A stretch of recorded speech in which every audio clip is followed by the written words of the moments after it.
여들톡 들으면서 나도 팟캐스트 한번 해볼까? 라고 생각해본 톡토로들 계신가요? 어렵지 않습니다. 스포티파이 4 팟캐스터와 함께라면 누구나 팟캐스트를 제작하고 발행할 수 있어요. 스마트폰 앱으로 녹음과 간단한 편집이 가능하고요. RSS 피드를 통해 애플 팟캐스트로 내보내는 것도 한 번에 됩니다. 이제 여러분의 이야기를 시작해보세요. 여들톡처럼.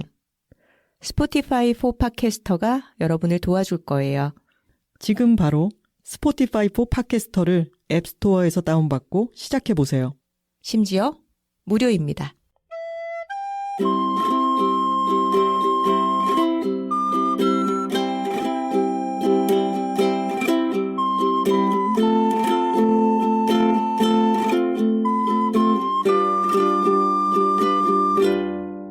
여자둘이 토크하고 있습니다. 안녕하세요. 김하나입니다. 안녕하세요. 황선우입니다. 지난 97화에서 서울국제도서전에서 하나 씨의 새 책 금빛 종소리가 공개된다는 말씀을 드렸습니다. 연계된 강연 프로그램도 안내를 해드렸는데요. 많은 톡토로 분들이 신청을 해주셨는데 약간은 안타까운 말씀을 드려야 할 것 같아요. 좌석이 알고 보니 25석? 심심한 사과의 말씀을 또 드리겠습니다. 우리 톡토로 투게더 때의 20분의 1 규모네요.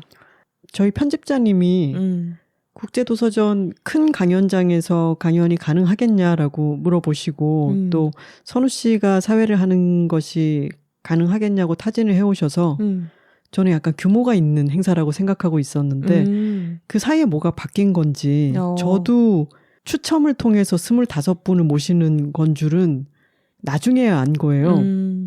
민음사 인스타그램 프로필 링크에 신청 가능한 곳이 나와 있는데 말씀을 드리기가 좀 죄송하게 신청을 해주시면 그 중에서 추첨을 통해서 초청을 하는 거라 행운을 바란다는 말씀만 드리겠습니다. 네, 규모가 작으면 작은 대로 또 오붓하게 함께하는 맛이 있지 않겠습니까? 물론 그렇죠. 저희가 얘기하는 거는 사실 그렇게 다르지 않은데 오시고 싶어 하시는 톡토로 분들에 비해서 초대를 드릴 수 있는 인원이 적으니까 죄송한 마음이 드는 거고요.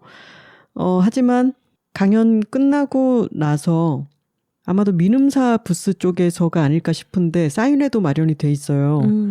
거기는 추첨이라든가 이런 게 아니니까 서울국제도서전을 방문하신 분들 중에 톡토로들이 계시다면은 오랜만에 나오는 저의 새 책에 사인도 해드릴 테니까 많이들 오시라고요. 왜 이렇게 점점 자신감이 없어지지? 또 작아지고 있어. 괜찮아, 용기를 내라고. 네. 네, 운 좋게 뽑히신 분들은 6월 29일에 강연 행사장에서 만나도록 하고요. 그리고 서울국제도서전 이후에도 하나 씨의 새 책에 대해서 이야기 나눌 기회가 아마도 다양한 북토크로 혹은 또 여들톡에서 방송으로 있을 것 같아요. 거기서 또 새로운 이야기 많이 들려드리도록 하겠습니다. 지난주에 예고 드린 대로 이번 98화는 냉면 특집입니다. 네, 저희가 지난주에 98화에 냉면을 다루겠습니다라고 예고를 해드리고 나서 일주일 동안 냉면을 4번 먹었더라고요. 그러네요. 또 취재차. 취재라는 핑계 삼아 네. 냉면을 일주일 안에 4번이면 꽤나 자주 먹은 편이죠. 하지만 질릴 틈이 없이 또 냉면의 세계는 굉장히 넓기 때문에 아주 맛있게 먹어왔습니다. 좋은 걸 좋다고 말하기 여들톡 98화는 냉면 먹고 싶다 입니다. 톡깔 한번 하고 갈까요? 이어 둘 톡토로 톡토로 톡 파워 파워 파워 파워. 저희 둘이 식사를 하는 일이 거의 매일의 일상인데 하나 씨보다는 제가 굉장히 빨리 먹고 많이 먹는 편입니다. 그런데 하나 씨가 저보다 식사 속도가 빠른 몇 안 되는 종목의 하나가 바로 차가운 면입니다. 네, 그게 왜 그런지는 모르겠는데 생각해보면 저희 아빠도 사시사철 냉수를 벌컥벌컥 드시는 분이었고 차가운 음식을 좋아하셨던 것 같아요.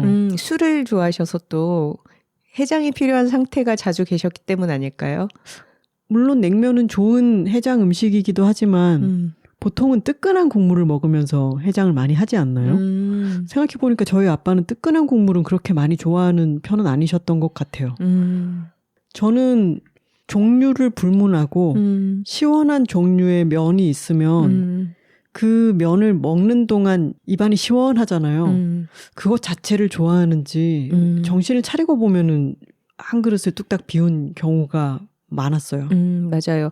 겨울에 뜨거운 국수를 먹는 것도 물론 즐거운 일이지만 여름에 차갑고 간이 아주 잘 되어 있는 그런 국물과 함께 탱글탱글하고 호롤롤한 면이 입안으로 들어와서 그것을 씹을 때의 어떤 포만감, 즐거움 이런 것들이 굉장히 쾌감이 크죠. 그래서 하나 씨랑 차가운 면을 먹을 때는 뭔가 이 사람이 좀 고개를 숙이고 집중을 하고 있다 싶다가 조금 시간이 지나서 보면은 그릇이 어느새 빠른 속도로 비워져 있는 것을 볼 수가 있습니다. 같이 냉면 먹을 때는 선우 씨가 가끔 앞에 음식을 놓은 장면을 사진을 찍을 때들이 있잖아요. 저는 주로 정수리가 찍혀 있잖아요. 이미 고개를 파묻고 너무 집중하고 있죠. 이번 냉면 특집을 준비하기 위해서 좀 찾아봤더니 전 세계적으로 면을 이렇게나 차갑게 먹는 곳이 그렇게 흔치가 않대요. 시원한 면이라 하더라도 우리 왜 냉파스타라는 말도 하잖아요. 근데 냉파스타는 사실 뜨겁지 않은 파스타 조리하고 나서 막 김이 펄펄 나는 채로 먹는 게 아니라 식은 채로도 먹었을 때 맛있게 먹을 수 있는 파스타를 보통 냉파스타라고 하잖아요. 그렇죠. 콜드 파스타. 네. 근데 그 개념은 뜨겁지 않다의 개념이지 우리처럼 시원한 얼음냉 이런 느낌이 아니잖아요. 맞아요. 이웃나라 일본에서도 메밀국수, 그러니까 소바 같은 것을 차갑게 먹기는 하지만 우리나라처럼 이 육수에 얼음이 둥둥 뜰 정도로 그렇게까지 차갑게 먹지는 않은 기억이네요. 우리나라 사람들은 아이스 커피를 많이 마시잖아요. 아아라고 하는 말이 아주 대중적으로 쓰이고 어디든 따뜻하게 드릴까요? 차갑게 드릴까요? 해서 얼음을 듬뿍 넣은 음료를 마시는 게 아주 일상적인데 왜 여행을 다녀보면 우리 호주 갔을 때도 그랬고 유럽을 갔을 때도 그렇고 얼음을 넣은 음료나 커피라는 게 그렇게 흔한 게 아니구나 해서 깜짝 놀라게 되곤 하잖아요. 맞아요. 그렇게까지 차갑게 마시지 않는 경우들이 많죠. 한국 사람들이 속에 열불이 나서 그러나. 매운 거는 막 속이 활활 타도록 맵게 먹고 시원한 거는 얼음을 막 벌컥벌컥 들이키고 한국 사람들이 다이나믹 코리아인 이유가 있습니다. 그런 것 같네요. 그게 왜 그런지 알아요? 왜요? 태극기 가운데 빨갛고 파란 그 태극 문양이 있어서 그래요. 펄펄 끓었다가 차가운 물로 식혔다가 역동이 마구 일어나는 거죠. 원인과 결과가 뭔지는 모르겠지만 한국인들의 위장을 나타낸 그런 문양이라고 할 수 있습니다. 흥미로운 가설입니다. 하나 씨는 어린 시절에는 냉면을 먹었나요? 먹었죠. 어떤 냉면 먹었어요? 생각해보면 여름이 되면 저희 집은 밖에 나가서 외식도 잘 하는 편이고 시켜서 먹는 것도 자주 했었는데 중국집에서 이런저런 걸 시킬 때 더우니까 중국집에서 파는 약간 분식집 냉면 같은 왜 그것도 약간 구분이 되는 게 중식 냉면이라고 하면은 땅콩 버터 같은 게 들어가 있는 좀 갈색 국물에 중국식 냉면이라고 불리는 그렇죠. 게 있고 그리고 왜 고명으로도 좀 중식 냉채 요리 같은 데 들어가는 것들을 썰어서 같이 올려주잖아요. 맞아요. 그런 냉면 말고 약간 밀면과였던 것 같아요. 빨간 국물에 먹다 보면 너무 매워지는 그런 새콤달콤 매콤한 그런 냉면을 곧잘 시켜 먹었던 기억이 있어요. 부산에서 중국집 냉면인데 그렇게 빨갛게 온다고요? 그랬었던 것 같아요. 그게 중국집에서도 밀면을 해서 그걸 배달을 시켜줬는지도 모르겠어요. 하나 씨나 저나 이제 부산 출신이고 저희가 어린 시절을 보낸 80년대, 90년대는 부산에서 지금 서울처럼 평양냉면이 대중적이진 않았어요. 저희 집에서는 밀면을 많이 먹었습니다. 밀면이 부산의 지역 음식이기도 하고 저희 아버지가 워낙에 맵고 자극적인 음식을 좋아해서 밀면에는 원래 이제 육수도 굉장히 달달 짭짤한 데다가 빨갛게 다대기가 올라가잖아요. 차가운 면이라고 하면은 그렇게 밀면 다대기를 올려서 풀어서 빨갛게 먹는 그런 면을 많이 먹었던 기억이 나요. 밀면도 많이 먹었죠. 그리고 저희 동네 해운대에는 좀 오래된 원조 함흥면옥이라고 하는 데가 있었는데 그게 지금은 없어졌는데 거기 가면은 아주 얇은 가는 면으로 돼서 쫄깃쫄깃한 그렇죠. 그런 함흥냉면을 이제 물냉면이나 비빔냉면으로 먹고는 했었죠. 그리고 고깃집 가면 후식냉면. 맞아요. 우리는 또 고기 구워 먹고 나서도 공깃밥이나 면으로 식사를 해야 되는 민족이잖아요. 그랬을 때 달달한 양념갈비 같은 거랑 쫄깃한 얇은 면에 물냉면을 같이 먹었을 때 또 굉장히 맛이 있었죠. 근데 그런 식으로 좀 간이 강하고 자극적인 맛에 차가운 면에 익숙해 있었던 것 같아요. 그래서 성인이 돼서 처음에 평양냉면을 먹었을 때는 이게 도저히 무슨 맛인지 잘 모르겠더라고요. 우선 지금의 저희의 식성을 이야기를 하자면 차가운 면들을 아주 많이 좋아하지만 저희가 소리째로 오늘 출근을 하기 전에 이 차가운 면 장르에서 제일 좋아하는 건 하나만 꼽으라면 뭘 것 같아? 이런 얘기를 둘이 나눴는데 둘 다 공통적으로 지금은 평양냉면을 제일 좋아합니다. 그런데 너무 놀랍게도 평양냉면을 처음 먹었을 때의 충격이라는 것은 맛있어서 충격이 아니라 멍미? 뭐 이런 충격이지 않나요? 정말 뭔가 이 밍밍하고 슴슴하고 심심하고 이 뭔가 뭐라 말하기 힘든 이게 무슨 맛이지 도대체? 이렇게 느꼈던 것 같아요. 그런 충격을 어제 제가 이제 PT를 하러 우리 트레토로님을 만나러 갔는데 평양냉면 얘기가 나온 거예요. 근데 트레토로님이 뭐라고 하셨냐면 20대 때 어떤 언니가 정말 맛있는 평양냉면을 사주겠다고 해서 갔는데 그거를 먹고는 몰래카메라인 줄 알았대요. 아, 자기를 놀래키려고 뭔가 이상한 맛의 말도 안 뭐를 되는 먹으라고 했다. 그런 이걸 진짜 맛있다고 먹는 건가? 아주 의문이 가득했지만 한참 기다려도 짜잔 몰래카메라였어가 없었다는 거예요.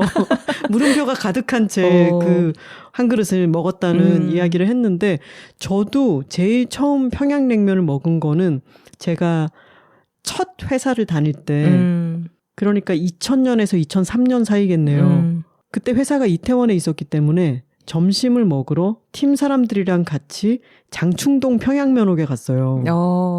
근데 거기서 이제 뭐 수육 같은 것도 시키고 다 같이 신나는 회식 분위기였는데 저는 그때 20대의 막내쯤이었고 차가운 면, 냉면 다 좋아하니까 라고 생각해서 제 앞에 나온 그 면을 먹었는데 너무 충격을 받아서 이거는 뭔가를 헹군 물이지 뭐 음식으로서 완성이 되었다고 믿기 힘든 맛이었던 거예요. 뭘 제가 헹궜냐면 소고기를 좀 헹구고 메밀면을 헹궈서 동치미랑 같이 헹군. 그래서 그거를 한두 젓가락을 먹고 도저히 못 먹겠어서 남겼던 기억이 나요. 그리고 왜 함흥냉면은 식초랑 겨자를 아주 많이 넣고 자극적인 맛으로 먹는데 평양냉면 먹을 때 그렇게 먹으면 또 달려와서 말리는 사람들 있잖아요. 선배들이 사주면 선배들은 그렇게 먹으면 안 된다 이거는. 그리고 심지어 가위로 자르는 것도 맘대로 못 자르게 하고 그런 좀 엄숙주의자, 근본주의자들이 평양냉면계에는 항상 있죠. 그때부터 있었나요? 20대 때부터? 정확하게 기억은 안 나지만 저도 회사 선배들의 손에 이끌려서 처음으로 평양냉면을 먹으러 갔고 그때는 하나 씨랑 똑같이 이게 별로 맛있지 않다라는 인상을 받았어요. 근데 그러고 나서 서서히 이 맛에 눈을 뜬 케이스인데 유독 평양냉면에 대해서는 이렇게 근본주의자들의 말이 많고 또 면스플레인이라고 하죠. 그쵸. 평양냉면을 어떻게 먹어야 된다, 어디가 진짜다 하는 그런 식의 맨스플레인이 굉장히 난무하는데 그것에 어떤 본질로 들어가 보면 사실 어린 입맛, 우리가 그랬듯이 어린 시절에 먹던 취향과 좀 벗어나 있는 약간 어른이 되어야 알 수 있는 그런 맛에 가깝기 때문에 좀 더 이거를 나보다 어린 세대들한테 권하려다 보니까 이런 식의 설명하는 자세, 더 이끌어주려는 마음 이런 게 앞서서 좀 먼저 먹어본 사람의 잘난 척 같은 게 좀 존재하는 분야가 되지 않았나 싶어요. 그게 좀 다른 게 이끌어주고 싶은 사람은 이거는 이렇게 먹어야 되고 거기에 뭐 겨자를 풀면 안 되고 가위로 자르면 안 되고 이렇게 나오지 않죠. 그거는 진짜 잘난 척하고 싶은 거죠. 아니 근데 우리 또 부대찌개집 사장님 이를테면 홍어 삼합 같은 경우에도 먹기가 쉬운 음식은 아니잖아요. 네. 그리고 어릴 적부터 잘 먹을 수 있는 그런 장르는 아니기 때문에 아유 애들 입맛이네 라든가 아직 넌 이 맛을 모르지 이런 식으로 이야기하게 되는 어떤 부분이 있잖아요. 어떤 난관을 넘어서야 또는 어른이 되어서 입맛이 좀 더 트여야 먹을 수 있는 음식처럼 생각해서 그것을 약간의 레벨 차이처럼 생각하기 때문에 그런 식의 면스플레인이 많이 난무하게 되는 게 아닌가 싶은데 제 생각에는 모든 음식은 일단은 자기 멋대로 먹을 수 있어야 됩니다. 먹어보고 아 이거는 여기랑 좀 안 어울리는구나. 먹다 보니까 이건 이렇게 하는 게 낫구나라고 하는 것을 스스로가 느끼면 되는 것이고 거기에 법칙이 있는 것은 아니죠. 제 기억에 처음 평양냉면을 맛있게 먹기 시작한 것은 을밀대였습니다. 저는. 저도 을밀대였어요. 을밀대로 평양냉면에 입문하시는 분들이 상당히 많더라고요. 그 전에 함흥냉면과를 좋아하던 사람들이 평양냉면은 나랑 맞지 않아라고 생각하는데 거기서 넘어가기가 가장 쉬운 어떤 약간 문턱이 더 낮다고 해야 될까? 그런 곳이 을밀대인 것 같아요. 교집합이 있는 걸까요? 이번에 저희가 냉면 방송을 준비하면서 예전에 한번 신문기사로 봤었던 자료를 하나 씨가 다시 찾아줘서 같이 봤는데 그게 정말 많은 식당의 냉면의 맛을 단 정도와 짠 정도 그러니까 당도와 염도를 수치로 분석을 하고 그리고 면이 얼마나 잘 끊어지는가 이런 것들을 인포그래픽으로 나타낸 기사가 있더라고요. 경향신문 기사였는데 그걸 보면서 숫자를 눈여겨봤더니 을밀대가 당도도 높고 염도도 높은 편이더라고요. 근데 그 두 개가 다 높은 곳은 많진 않았거든요. 그러니까 생각해보면은 좀 자극적인 맛이 더 익숙한 사람들에게 슴슴한 평양냉면 중에서는 조금 더 맛이 강한 편인 단맛과 짠맛이 더 있는 을밀대의 냉면이 더 좀 쉽게 다가갈 수 있는 그런 입문 코스가 되어주는 거 아닌가? 이런 생각이 들었어요. 저는 아직도 생생히 기억이 나는 게 평양냉면을 그 전에 한 2-3번 정도 시도를 해보고 아 나는 평양냉면은 진짜 내 취향이 아니다 라고 선을 그어놓고 있던 때였어요. 그때는 이제 2010년대 정도였고 업무 때문에 어떤 분들을 만났는데 식사를 을밀대로 가게 된 거죠. 근데 저는 평양냉면 싫어하니까 아, 저 간식도 많이 먹고 해서 저는 냉면은 패스하겠습니다. 라고 한 거예요. 그래서 저는 수육 조금 먹고 술 한잔하고 하면서 옆에 앉아 있으려 그랬는데 자꾸 옆 사람이 한 입만 먹어보라는 거예요. 아니 이게 그렇게 거슬릴 게 뭐가 있다 그러면서 그래서 아 괜찮습니다 막 그랬다가 이제 제가 한 입을 먹었는데 맛있었어요? 선우 씨가 제가 냉면 먹을 때 보게 되는 그 정수리를 사람들에게 보이며 갑자기 이런 생각이 들더니 제가 그걸 거의 비웠나 해가지고 한 그릇을 더 시켰나 그랬어요. 아니 옆 사람 거 얻어먹는데 그렇게 갑자기 제가 입이 뿅 튀어가지고 그때도 너무 신기했던 게 나는 이 장르를 되게 싫어하는데 라고 생각하는데 입에 넣고 먹는 동안 어라? 이거 뭐지? 막 이랬더니 옆에 사람들도 엄청 흐뭇해했던 기억이 있어요. 그래서 그때부터 내가 평양냉면을 맛있게 먹을 수도 있는 사람이네 라고 생각을 했고 2010년대가 또 평양냉면 붐이 점점 더 일어날 무렵이었죠. 나중에는 이제 남북이 사이가 점점 좋아지면서 회담도 있고 레드벨벳이 평양에 가가지고 막 냉면 먹고 이런 기사가 나오고 그랬었잖아요. 공류관. 네. 근데 또 재밌었던 것은 그동안 평양냉면 엄숙주의자들이 이것은 원조가 아니며 이북에서는 그렇게 먹지 않고 이건 근본이 없는 것이고 뭐 이런 담론이 엄청 많았는데 정작 평양에 가서 먹었더니 남한에서 그렇게 중요하게 생각하는 것들과 너무 다르더라. 막 그러면서 이제 세계관이 막 붕괴되기도 하고 그랬었죠. 생각해보면 냉면이라는 거 자체가 이북 음식이고 아무리 남한 안에서 오래된 원조 정통집이라 할지라도 원래 북한에서 먹던 음식을 더 남쪽의 기후와 재료에 맞춰서 만들어내다가 또 수십 년의 역사가 지나면서 뭔가 계속 변해왔겠죠. 음식이라는 게 계속 고정되어 있는 게 아니라 바뀌는 거니까.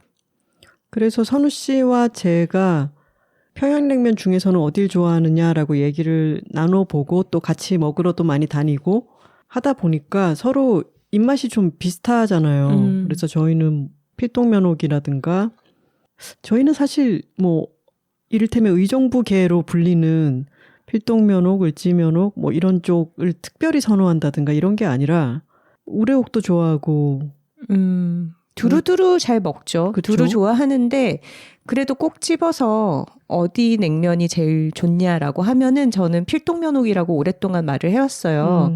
그런데 이것도 사실 너무 어떤 예전의 기준이 돼버린 게 갈 수가 이제 없어. 필동면옥을 갈 수가 없어.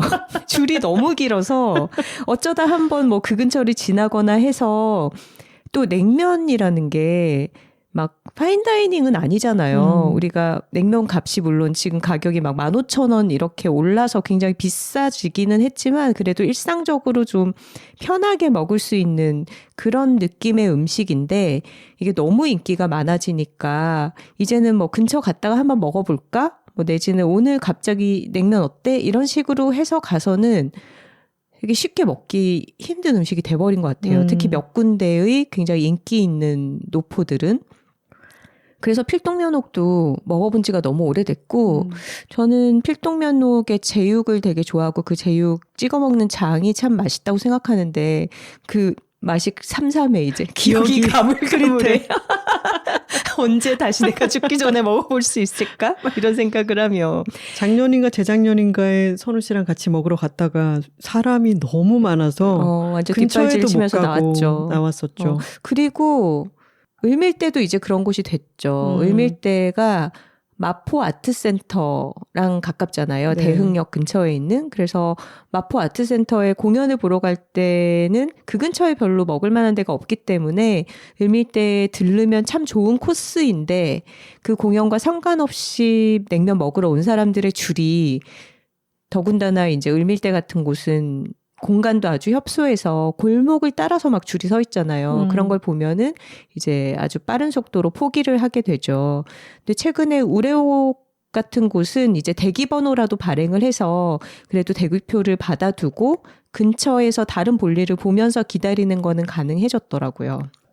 을지로에 오래된 여러 가게들 사이에 그렇게 크지 않게 오랫동안 자리를 잡고 있던 을지면옥이 젠트리피케이션으로 인해서 없어졌다라고 했을 때 굉장히 많은 사람들이 안타까워했었는데 저희가 너무 지금 서울에 한정된 여러 식당에 대해서 이야기를 하고 있어서 다른 지역에 계신 분들께는 너무 지역적인 얘기를 하는 것 같아서 죄송하긴 한데 이 서울의 평양냉면계에서 최근에 큰 뉴스는 을지면옥이 5층 건물로 다시 나타났다는 것이었죠.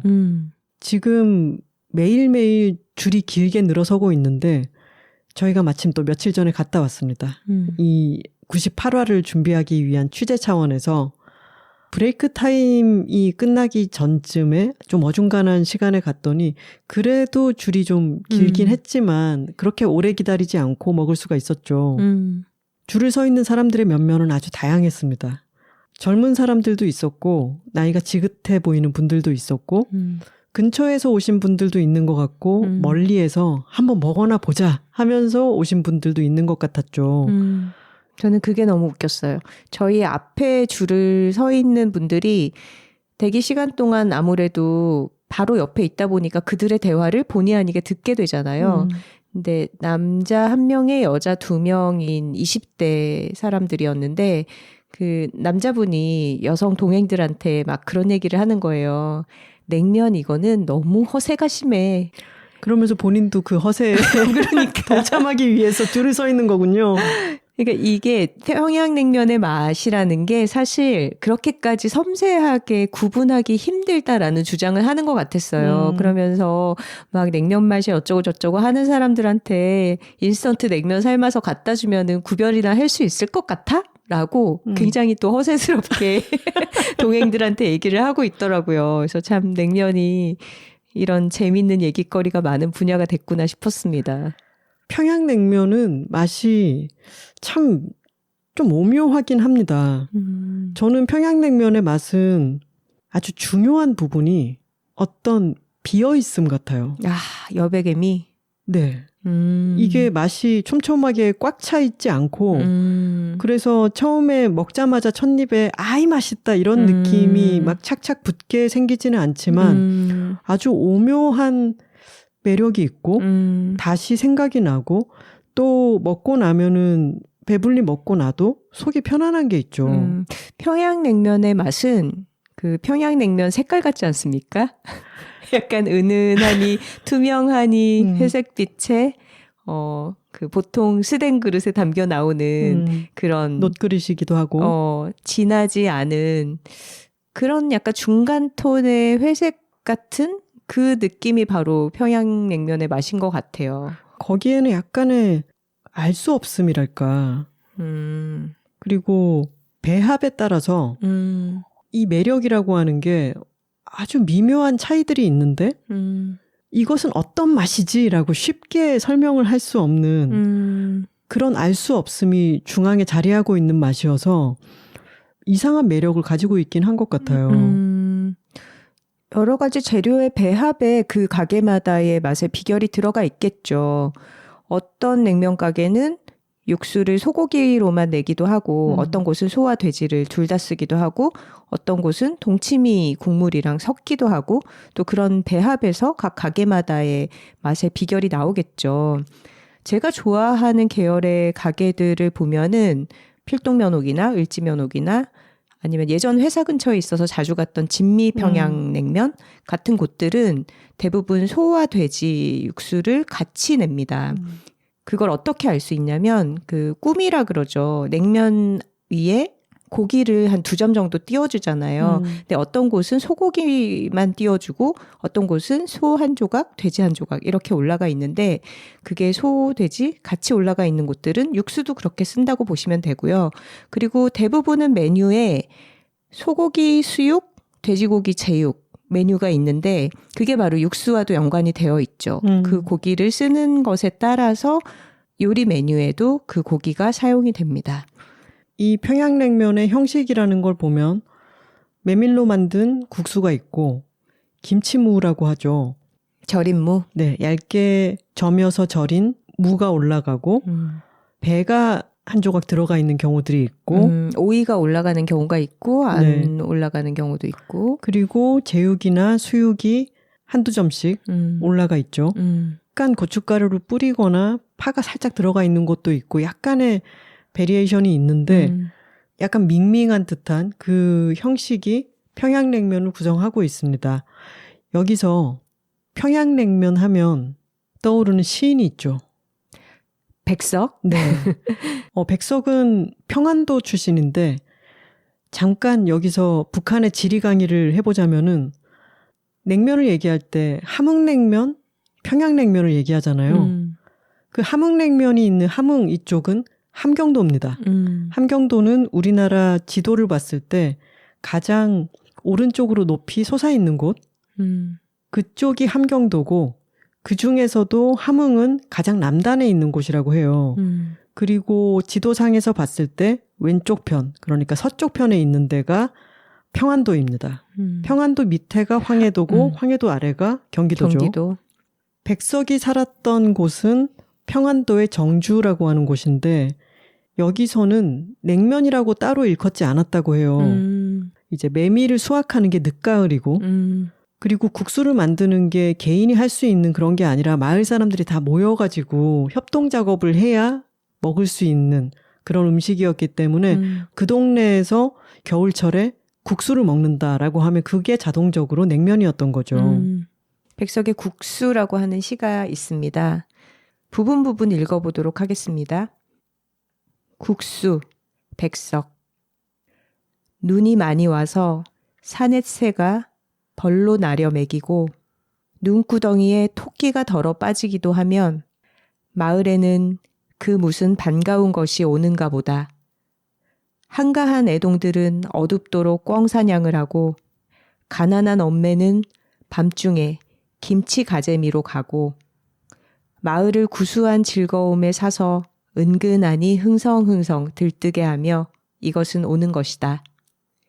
이것은 아득한 옛날 한가하고 즐겁던 세월로부터 실 같은 봄빛 속을 타는 듯한 여름 볕속을 지나서 들쿠레한 구시월 갈바람 속을 지나서 대대로 나며 죽으며 죽으며 나며 하는 이 마을 사람들의 의젓한 마음을 지나서 텁텁한 꿈을 지나서 지붕의 마당에 우물둔덩에 한방눈이 푹푹 쌓이는 연희 하룻밤, 아베 앞에 그 어린 아들 앞에, 아베 앞에는 왕사발에, 아들 앞에는 새끼사발에 그득히 사리워 오는 것이다. 아, 이 반가운 것은 무엇인가? 이 희수무례하고 부드럽고 수수하고 슴슴한 것은 무엇인가? 겨울밤 쩡하니 익은 동티미국을 좋아하고 얼얼한 댕춧가루를 좋아하고 싱싱한 상꿩의 고기를 좋아하고 그리고 담배 내음새, 탄수 내음새, 또 수육을 삶는 육수국 내음새 자욱한 더부욱한 삿방 쩔쩔 끓는 아르굿을 좋아하는 이것은 무엇인가? 이 조용한 마을과 이 마을의 의젓한 사람들과 살뜰하니 친한 것은 무엇인가? 이 그지없이 고담하고 소박한 것은 무엇인가? 이것이 냉면인 것입니다. 국수인 것입니다. 아, 근데 백석은 이북에 음식을 만들고 김이 솟아오르고 그걸 마을 사람들이 웅성웅성 모여가지고 뭘 먹고 그런 분위기를 참 너무 잘 담아내죠. 그러게요. 이 국수 자체가 가지는, 냉면 자체가 가지는 여러 가지 심상도 굉장히 생생하게 그려내면서도 이 한 그릇이 어떻게 공동체 안에서 재료가 마련이 되고 또 사람들을 연결시켜 주는지가 정말 그림이 그려지는 것 같습니다. 참 따뜻하고 정답기는 하지만 이것이 남쪽의 어떤 정서처럼 능청스럽고 정이 끈적한 이런 느낌이 아니죠. 말하자면 눈밭에 북구의 정서로 치자면 자작나무들이 서 있는 것처럼 이 사람들이 정겹게 엉겨있는 느낌은 아니고 국수를 만들고 흰 김이 피어오르고 먹는 그 광경이 담백하죠. 맞아요. 참 담백합니다. 아까 북한의 지리에 대해서 잠깐 이야기를 했는데 냉면이라고 하면은 크게는 평양냉면과 함흥냉면으로 나뉩니다. 면에서 차이가 있죠, 일단. 함흥냉면은 전분이 더 많이 들어가서 쫄깃하고 면이 가느다랗고 평양냉면은 조금 더 메밀 함량이 높아서 면이 조금 더 부드럽고 툭툭 끊어지는 그런 특징을 가지고 있죠. 그래서 냉면 가게에 따라서 메밀만 사용해서 순면 메뉴를 따로 하고 있는 곳들도 꽤 있죠. 근데 메밀이라고 하는 것은 국수를 만들어서 먹기가 쉬운 곡식은 아니라고 합니다. 일단 메밀이라고 하는 게 밀은 밀인데 앞에 매 또는 모가 붙잖아요. 모밀이라고 하기도 하고 메밀이라고 하기도 하는데 왜 산매라고 얘기하듯이 산등성이라든가 좀 척박한 땅에서도 잘 자라는 작물이라고 해요. 그리고 우리나라에서는 이호석의 메밀꽃 필 무렵 때문에 막 그 굵은 소금을 뿌려둔 듯한 메밀꽃이 핀 그런 광경에 대한 묘사라든가 그런 것이 잘 알려져 있고 또 강원도의 막국수가 유명하기 때문에 다들 강원도가 메밀의 주산지라고 생각하지만 사실은 제주도가 주산지라고 하고 강원도에서는 그렇게까지 잘 자라지 않는다고 해요. 근데 그 지역의 특산물이기도 하고 그래서 강원도에서는 많이 장려를 한다고 하더라고요. 하지만 주된 산지는 제주도입니다. 밀가루로 보통 세계적으로 면을 만들어서 먹죠. 근데 밀이라고 하는 것은 우리나라에서는 쌀과 이 경작지 분포가 같고 우리나라는 밥을 많이 먹는 민족들이기 때문에 밀을 키우기보다는 쌀을 키우는 거죠. 그 자리에. 근데 메밀이라고 하는 걸 경작해가지고 또 나는 곳들이 있고 메밀은 더 늦게 늦가을에 수확을 하니까 그걸로 면을 만들어 먹곤 했는데 이 메밀의 특성은 따뜻한 물에 풀어 먹으면은 이 젓가락질을 할 수 없을 정도로 면이 풀어져 버리고 그래서 보통 우리가 밀가루면을 먹으면 밀가루면은 뜨거운 물에서도 먹기가 편하잖아요. 대신에 밀가루면은 차갑게 만들면 딱딱해지는 네, 특성이 있습니다. 메밀은 찬 면에서 더 어울리는 특성을 가졌고 또 메밀을 완전히 100%로만 해서는 또 국수를 형성하기가 어렵기 때문에 메밀에 적당한 정도의 전분이라든가 다른 성분을 섞어서 그런 찰기를 만들곤 하죠. 평양냉면 먹으러 가면 먼저 면수를 한 잔 주잖아요. 그러니까 그게 이제 면을 삶아낸 물인 건데 그거를 슴슴하니 먹을 때 항상 뭔가 이 냉면에 대한 기대감이 고조되면서 이제 차가운 면을 맞이하는 준비를 이 입과 식도에 미리 해놓는 것 같아요. 조금 따뜻하게 데워놔서 이제 찬 거 들어갈 거니까 준비해라 이렇게. 반면 함흥냉면 먹으러 가면은 짭조름한 온육수를 주죠. 평양냉면과 함흥냉면 파로도 나뉘지만 냉면 안에서 항상 물냉면파, 비빔냉면파도 있는 것 같아요. 마침 냉면을 먹으러 가면 항상 하게 되는 이 고민에 관련해서 메일을 보내주신 분이 계십니다. 제목 냉면이요? 냉면이요? 냉면이요? 선우하나 작가님 안녕하세요. 제철 팟캐스트 생활에 열심인 울산 출신의 울토로입니다. 지난주 고민 소개 사연 2번째 시간 에피소드 끝에 작가님들께서 다음 주 주제는 냉면이라고 말씀하신 순간 저는 듄2에서 모래벌레 라이딩에 성공해버린 폴을 바라보는 스틸가처럼 눈가가 촉촉해졌습니다. 냉면이라뇨. 여둘톡에서 냉면이라뇨. 저는 역사가 긴 냉면 광인입니다. 특히 물냉면을 많이 좋아합니다. 유치원 원복을 입고 다니던 미취학 어린이 시절부터 어른 그릇으로 물냉면 1인분을 오롯이 비워냈을 정도입니다. 언제나 제 마음속 쩝쩝 차트 탑백 1위를 지켜온 물냉면 얘기라면 하루 종일도 할 수 있을 것 같지만 제게 냉면이 더 각별한 이유는 냉면집에 가면 저희 엄마와 거의 리추얼처럼 하게 되는 대화 때문입니다. 저희 엄마도 저처럼 냉면을 좋아하시는 편인데 초지일관 물냉면만 찾는 저와 달리 엄마는 비냉과 물냉 사이에서 늘 갈등하십니다. 그럼 저는 자동으로 다음과 같은 대화를 전개해드립니다. 엄마, 물냉 드실 거예요? 비냉 드실 거예요? 모르겠네. 둘 다 맛있어 보이지? 물냉 맛있어 보이는데 비냉도 궁금하네. 제가 이 사투리로 얘기를 했어야 되는데 울산임을 잠깐 간과하고 있었네요. 예. 그럼 내가 물냉 꽃배기 시킬 테니까 엄마가 비냉 시키고 물냉은 맛만 보실래요? 그래, 그러자. 그렇게 엄마도 저도 순조롭게 과식을 하게 됩니다. 경험상 둘 다 잘하는 집은 극소수인 것 같습니다. 그러나 하나가 너무 맛있어 보이면 다른 것도 굉장히 궁금해지는 것. 그것이 물냉 비냉의 세계라고 생각합니다. 그렇죠. 둘 다 시키면 하나는 다소 실망스러울 수 있겠으나 미국의 시인 프로스트처럼 가지 않은 길이 아쉬워서 시까지 쓰게 될 일은 없어지고 행복한 먹장이 될 일만 남는 것입니다. 그리고 다대기, 식초, 겨자 같은 부재료들 때문에 냉면은 어떻게 먹어야 제일 맛있다 이런 얘기들도 많은 것 같은데요. 제 개인적인 지론은 어떻게 뭘 넣어 먹든지 간에 냉면은 냉면을 좋아하는 사람이랑 설레는 마음으로 먹을 때 제일 맛있다는 것입니다. 그래서 저와 같은 냉면 러버인 엄마랑 수백 번 똑같은 대화를 하면서 먹는 여름 냉면은 언제나 맛있었습니다. 다음 에피소드에서 냉면을 사랑하는 톡토로님들 얘기가 많이 소개되면 올여름에 냉면을 먹을 때 혼자 먹더라도 톡토로님들을 떠올리며 더 맛있게 먹을 수 있을 것 같네요. 그저 다음 에피소드 주제가 냉면인 것이 미리 흐뭇하고 기뻐서 주체가 안 되네요. 녹음 3시간 해주세요.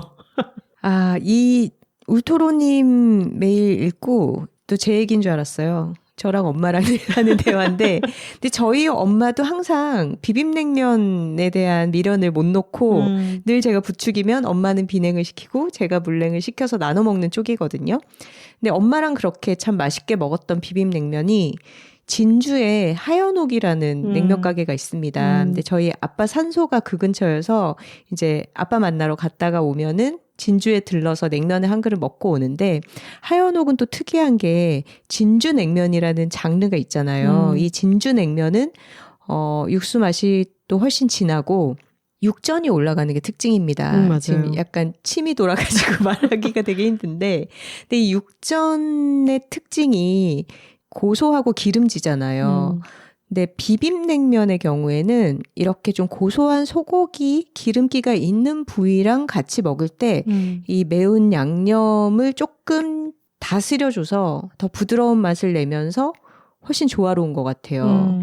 생각해보면 물냉면은 담백한 맛으로 먹기 때문에 돼지고기 제육과 매칭을 해서 제육 양념장의 맛을 좀 더하는 식으로 가고, 비빔냉면은 양념 자체가 굉장히 강하고 맵기 때문에 그걸 조금 순화시켜주는 소고기 수육의 좀 기름진 고소한 맛이랑 매칭을 할 때 맛있다라는 게 지금 제 머릿속에 쩝쩝 지도가 그려지네요.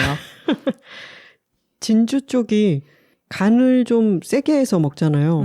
이 진주냉면이라는 것은 어느 순간 이후로는 명맥이 끊겼다가 여러 증언과 여러 기억과 이것을 되살려서 복원한 개념에 가까운데, 그렇게 육전이 들어가고 빨간 양념이 같이 들어가고 위에 깨도 많이 뿌려주잖아요. 그래서 기름지고 고소한 맛이 있으면서도 새콤달콤하고 또 매콤하고 이런 거를 버무려서 먹는 그런 음식이죠. 굉장히 맥시멀한 맛이 납니다. 근데 이 하연옥이라는 가게 이름이 참 예쁘잖아요. 저는 처음에 뭔가 강물에 뜬 연꽃 이런 뜻인가? 이런 생각을 했는데 나중에 알고 보니까 사장님이 여자분이시고 그 사장님 성함이라 그러더라고요. 하연옥. 아, 그래요? 네네. 우리가 냉면 가게들 보면은 또 가게마다 간판이 좀 멋있잖아요. 오래된 가게일수록 좀 그 예전에 서예로 써둔 글씨체가 되게 호방하고 멋있는 경우가 많은데, 이번에 갔더니 을지면옥도 간판을 예전에 을지로에서 쓰던 거를 지금 종로 낙원상가 뒤쪽으로 이전을 하면서도 간판을 그대로 떼어와서 붙여놨더라고요. 그게 되게 멋스럽다는 생각이 들었고, 을밀대와 우레옥은 한자로 또 간판이, 아주 오래된 간판이 달려있죠. 근데 그 두 군데를 보면은 을자랑 우자가 되게 단순한데 뭔가 이 폰트적으로 힘이 있는 것 같아요. 볼 때마다 뭔가 우리가 맛집 감별법 때도 얘기를 했지만 그 간판에서 우러나오는 좀 오래된 힘 같은 게 좀 사람을 끌어들인다, 이런 생각이 듭니다. 언제나 약간 서예 메뉴에 약한 우리 선우 씨잖아요. 붓글씨에 약해요, 제가. 그리고 박서련 작가님이 쓰신 채공녀 강주룡이라고 하는 책이 있잖아요. 우리나라에서 최초로 고공농성을 벌였던 사람인 강주룡에 대한 일대기를 소설화해서 만든 너무나 재미있는 작품인데, 거기서 강주룡이 올라가는 그 고공농성을 한 곳이 바로 을밀대죠. 을밀대는 지명인 거죠. 어떤 절벽이 있고 그 위에 있는 옛 건축물, 그래서 그 지붕까지 올라가면 굉장히 높이가 아찔해지는 그런 곳이라고 알고 있습니다. 한편 우레옥은 풀어서 얘기해보면 또 오세요 아니에요? 또 오세요 밥집 우레옥. 우자가 뭐죠? 또 우 아니에요? 아, 그런가요? 약간 장명 센스가 그 웽이집이랑 비슷한 거 아니에요? 웽이집은 뭐예요? 웽이집은 전주에 있는 콩나물 국밥집인데 벌들이 웽웽하고 오듯이 그런 뜻이었어요? 달려오라는 뜻으로. 아, 진짜? 난 무슨 전주 그 지역 말로 뭐가 있는 줄 알았네. 우레옥에서는 저는 냉면보다는 김치말이. 네, 김치말이 국수를 좋아하는데, 아, 맛있죠. 이 김치말이는 빨간 고춧가루가 들어가 있는 김치를 넣어서 좀 더 그 새콤매콤한 맛을 더 강조한 그런 차가운 면이죠. 하지만 맵진 않아. 약간 새콤하고 달콤하죠. 맵다고는 할 수 없어요. 왜냐하면 맵찔인 우리가 아주 잘 먹잖아요. 네. 그리고 우레옥의 김치말이 국수의 제가 또 참 좋아하는 부분은 밥이 그 안에 들어있다? 밥이 들어가는데 그 밥이 좀 찬 밥이고 약간은 꼬들한? 굳은 그런 밥이에요. 근데 이 밥이 만약에 좀 더 된 밥이고 좀 온도가 미지근했으면은 그 김치말이 안에서 퍼져버리지. 풀리면서 국물이 좀 걸쭉해질 수도 있는데 그 꼿꼿함을 밥이 유지를 하고 있는 거죠. 그래서 그 김치말이의 국물과 함께 밥을 먹었을 때 어떤 정갈함을 계속 꼿꼿함을 유지하고 있다는 것. 두 명이 우레옥에 간다. 그러면 일단 불고기를 2인분 시켜서 먹는 거예요. 그리고 저는 소주를 그렇게 즐기진 않지만 냉면집에선 소주인 것 같아요. 소주를 시켜서 이제 불고기에다가 한 잔씩 먹는 거야. 그러면서 한 명은 물냉면, 한 명은 김치말이 국수를 시켜. 아이고 배부르다. 그래서 나눠 먹는 거지. 그래서 고기를 3인분은 안 시키는 거죠. 선주후면이라고 하는 말이 있죠. 이 냉면이라고 하는 게 예전에 고급 요리집 같은 데서 점점 인기를 얻어가고 있을 때 고기를 굽고 술을 한잔 하고 그러고 나서 해장 개념으로 요즘도 고깃집에서 후식냉면이라고 하는 개념이 있듯이 그렇게 입을 마무리하곤 했던 풍습이 있어서 선주후면이라고 하는 말이 있죠. 또 건행이라고 하는 말도 있지 않습니까? 이름 붙이기 나름이지만 얼음 없이 먹는 거? 네. 살얼음이 막 이렇게 동동 뜨게 해서 나오는 그런 냉면파도 있고 얼음은 제거하고 시원한 정도의 온도는 있지만 너무 차가운 이가 시릴 정도의 차가움까지는 가지 않는 그런 것을 이제 건행이라고 부르죠. 건행으로 주문할 수 있는 가게가 있고 아예 그걸 안 받아주는 데가 있어요. 네. 근데 제 기억에 을밀 때는 건행이 있었고 건행으로 먹게 되면 맛이 조금 더 진하게 느껴지는 것 같아요. 왜냐면 우리가 뜨거운 음식도 뜨거울 때는 못 모르고 먹는데 그게 식으면 굉장히 짠 경우들 있잖아요. 맞아요. 근데 찬 냉면도 마찬가지로 아주 차게 먹으면은 모르는데 조금 더 온도가 상온이 되면 맛이 더 진하게 느껴지는 경우가 많은 것 같아요. 근데 아마도 냉면집에서 건행으로 먹을 경우에는 그 맛 자체를 조금 더 진하게 즐기고 싶다 하는 분들도 있을 테고 또 너무 찬 거는 이제 냉면을 좋아하시는 분들이 어르신들이 많잖아요.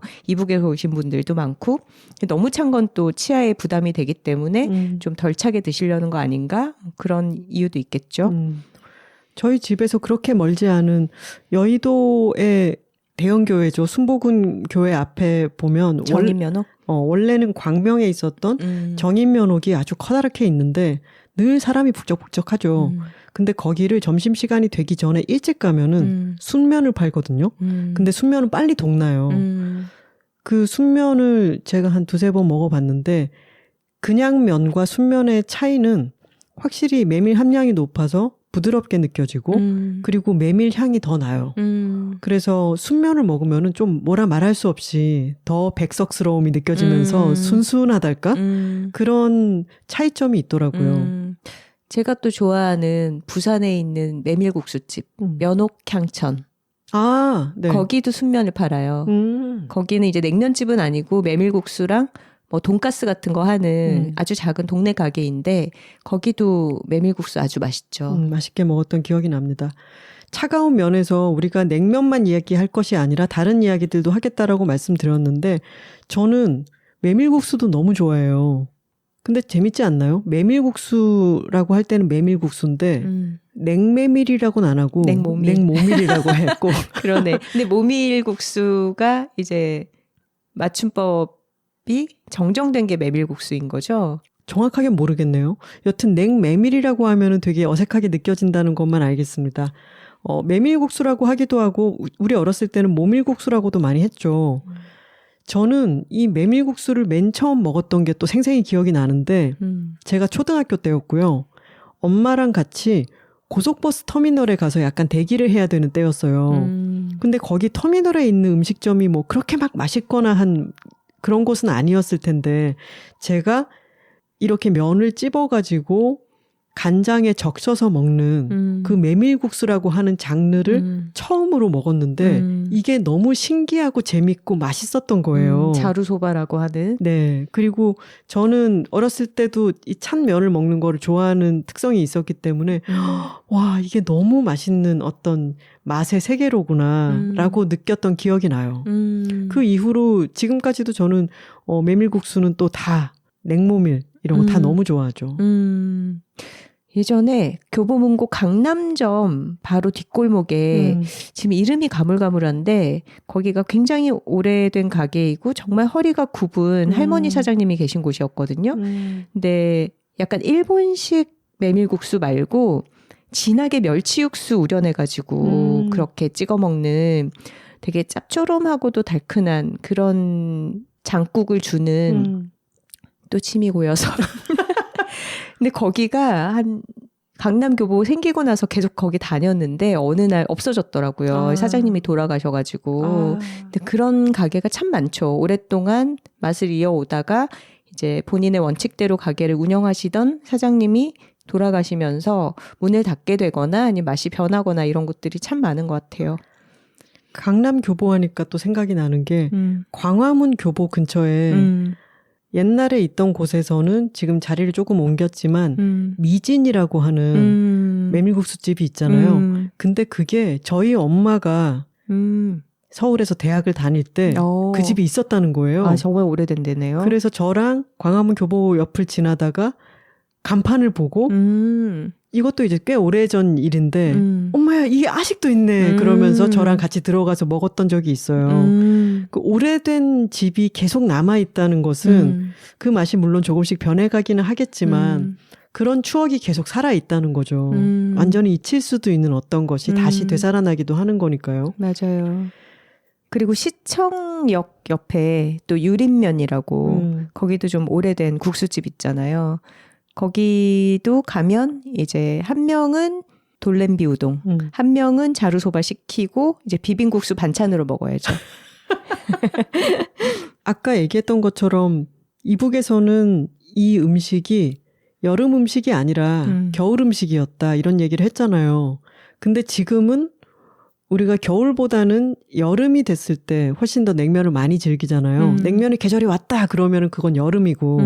근데 이것이 찾아보니까 이제 실향민들이 남쪽으로 다 내려와서 있다가 내가 북쪽에서 먹던 것을 기억을 떠올리고 좀 비슷하게 만들고 시도해서 남한에도 냉면 문화들이 이렇게 생긴 거였는데 1910년에 부산에 제빈 공장이 처음 생겼대요.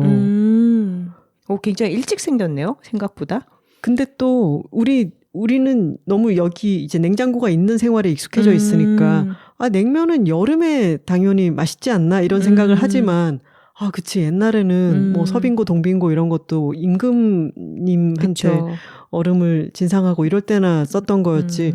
보통의 평민들이 여름에 시원한 걸 먹는 것은 정말 어려운 일이었겠구나 이런 생각이 이제야 들잖아요. 그렇죠. 1910년에 부산에 제빈 공장이 생기고 나서 그 이후로 냉면이 점점 더 인기를 끌게 되었다고 하더라고요.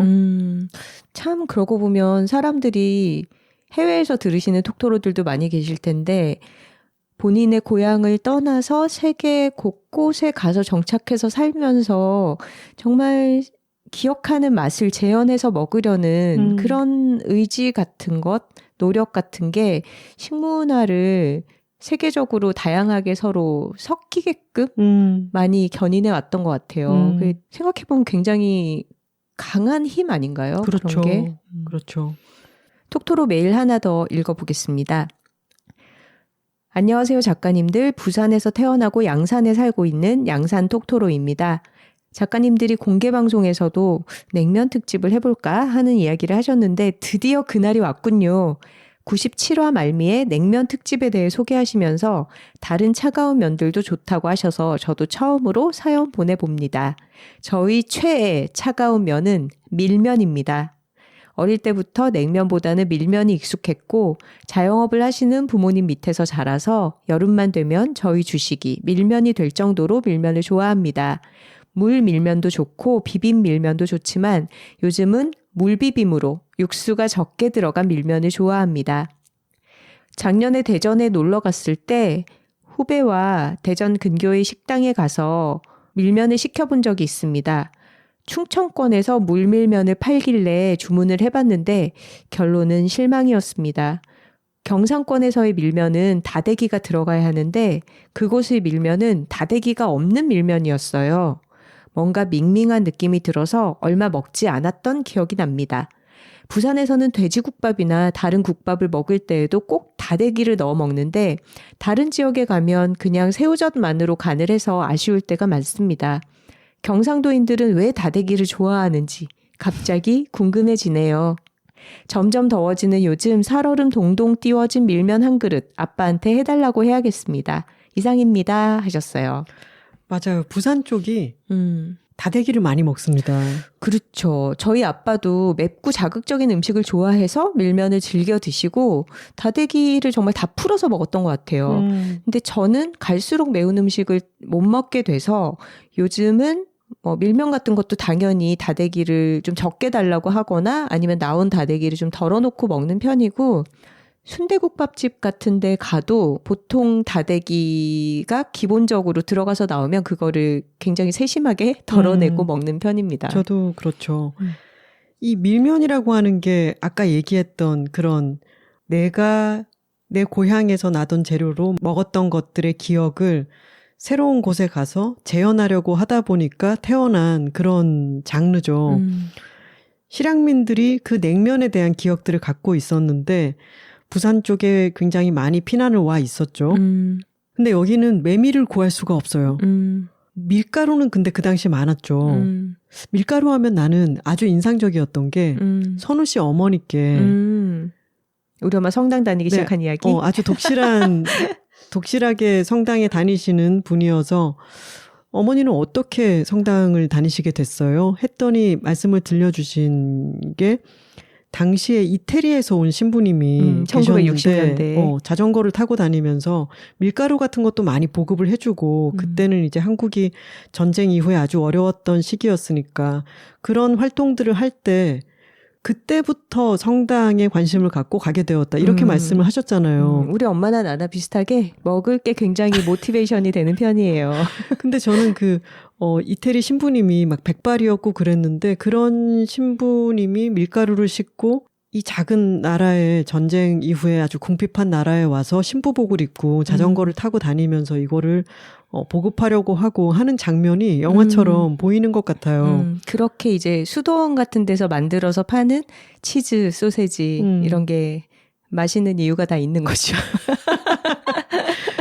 그래서 밀가루는 미국이라든가 전 세계 다른 곳에서 수급이 많이 됐던 거죠. 그래서 메밀가루는 없지만 여기는 밀가루가 있고 그 국물을 내는 것이 저 위쪽 지방에서는 닭고기나 꿩고기나 소고기로 국물을 내고 또 동치미를 만들어서 그거를 이제 배합을 해서 맞추곤 했었는데 이 피난을 와 있는 부산 상황에서는 그거를 맞추기가 쉽지가 않으니까 밀가루로 일단 면을 만들고 그걸 차갑게 먹는데 그 국물에는 돼지 육수. 네, 이제 부산에서는 돼지국밥이 또 유명한 것처럼 돼지 육수를 쓰는데 돼지 육수는 온도를 낮췄을 때 누린내가 더 많이 나죠. 그러니까 그걸 잡기 위해서 더 강한 다대기를 풀어서 그걸 덮는 거죠.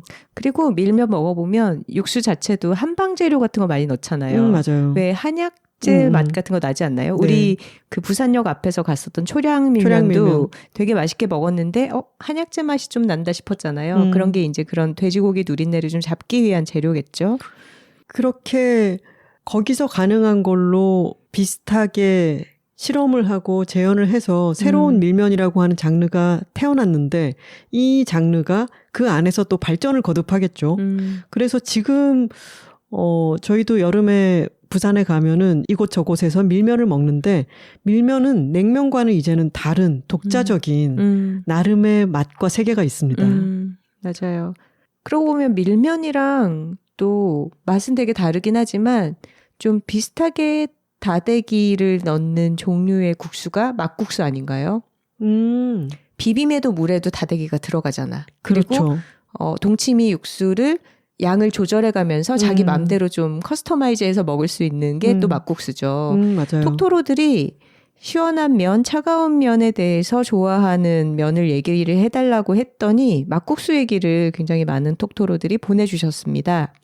진 선배가 마침 어제 춘천을 다녀왔다고 합니다. 1박 2일 춘천 여행의 첫 끼로 춘천 사는 친구가 데려가 맛본 막국수를 먹으며 이건 톡토로에게 알려야 해 라고 결심하고 황급히 사연 보냅니다. 춘천 여우고개 막국수. 입구 접어들며 본 산딸나무꽃, 마당의 메발톱꽃, 그리고 현관 앞에 활짝 핀 클레마티스와 작약까지. 저의 맛집 기준 중 하나인 입구에 놓인 화분 식물들이 잘 정돈되어 있는가에 그렇다라고 할 수 있는 잘 손질된 마당. 그러니까 정원사가 꾸민 정원이 아닌 수수한 계절꽃들이 있는 할머니 댁 마당에 가까운 마당을 보며 기대감 잔뜩 안고 들어가 대면한 차림표에서 세월의 흔적과 함께 들어온 메뉴 수수부꾸미, 좁쌀부꾸미를 보며 기대감이 더해졌죠. 막국수집에서 흔히 볼 수 없는 메뉴니까요. 좁쌀부꾸미는 처음 들어봐요. 그러게요. 수수부꾸미는 종종 본 것 같은데 그러게요. 좁쌀부꾸미는 처음 보네요. 감자전, 막국수, 수수부꾸미를 주문하고 기본 상차림 반찬으로 나온 열무김치와 알타리김치를 맛보며 바로 할머니 얼굴이 떠올랐어요. 새콤달콤 하나 없는 열무와 알타리 배추의 맛 그대로. 지난 겨울에 담가 좀 꼼꼼한 맛이 느껴지는 알타리 김치였으니까요. 이어 받은 막국수는 메밀순과 얇게 썬 무, 깻잎이 구수한 메밀면과 역시 새콤달콤 없는 양념과 어우러져 투박함에 가까운 담백한 맛에 오래전 시골 할머니 댁에서 보낸 여름방학 시절로 절 데려다 주었습니다. 포장해 와서 커피와 함께 먹은 수수부꾸미 역시 직접 팥을 불리고 쪄서 넣은 집에서 만든 수수부꾸미 맛 그대로였어요. 시골 할머니 댁 마당을 보며 할머니가 막 말아준 막국수 한 그릇 먹어본 추억이 있는 톡토로라면 춘천 여행 때 꼭 한번 방문해 보길 추천합니다. 이상입니다. 하시면서 이 마당에 피어있는 꽃들 사진, 메뉴판 사진 이런 걸 다 보내주셨는데 정말 보기만 해도 참 좋네요. 가보고 싶어요. 춘천 그러게요. 여우고개 막국수라고 합니다. 마당의 꽃들이 정말 아름답고 더덕 막걸리 궁금합니다. 메밀 총떡 맛있을 것 같은데 또 제가 굉장히 좋아하는 그런 서체의 메뉴예요. 궁서체. 막국수는 지금의 기술로는 메밀면을 아주 밝은 색깔로 뽑는 게 가능한데 사람들이 이 메밀이라고 하면 좀 색깔이 좀 짙어야 진짜 메밀이고 몸에 좋을 것만 같다는 생각을 한다는 거죠.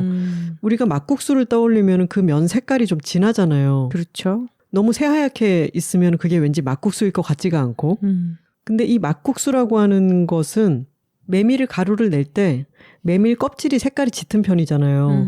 그거를 막 갈아서 껍질을 막 제대로 분리하지 않고 막 갈아서 만든 국수다. 그래서 막국수? 그랬다는 설도 있고 그리고 주문 받으면 그대로 바로 만들어서 해주는 국수라서 그렇다라는 설도 있는데 어쨌거나 이 막국수라고 하는 장르는 좀 소탈하고 더 서민적인 음식이라는 느낌이 있죠.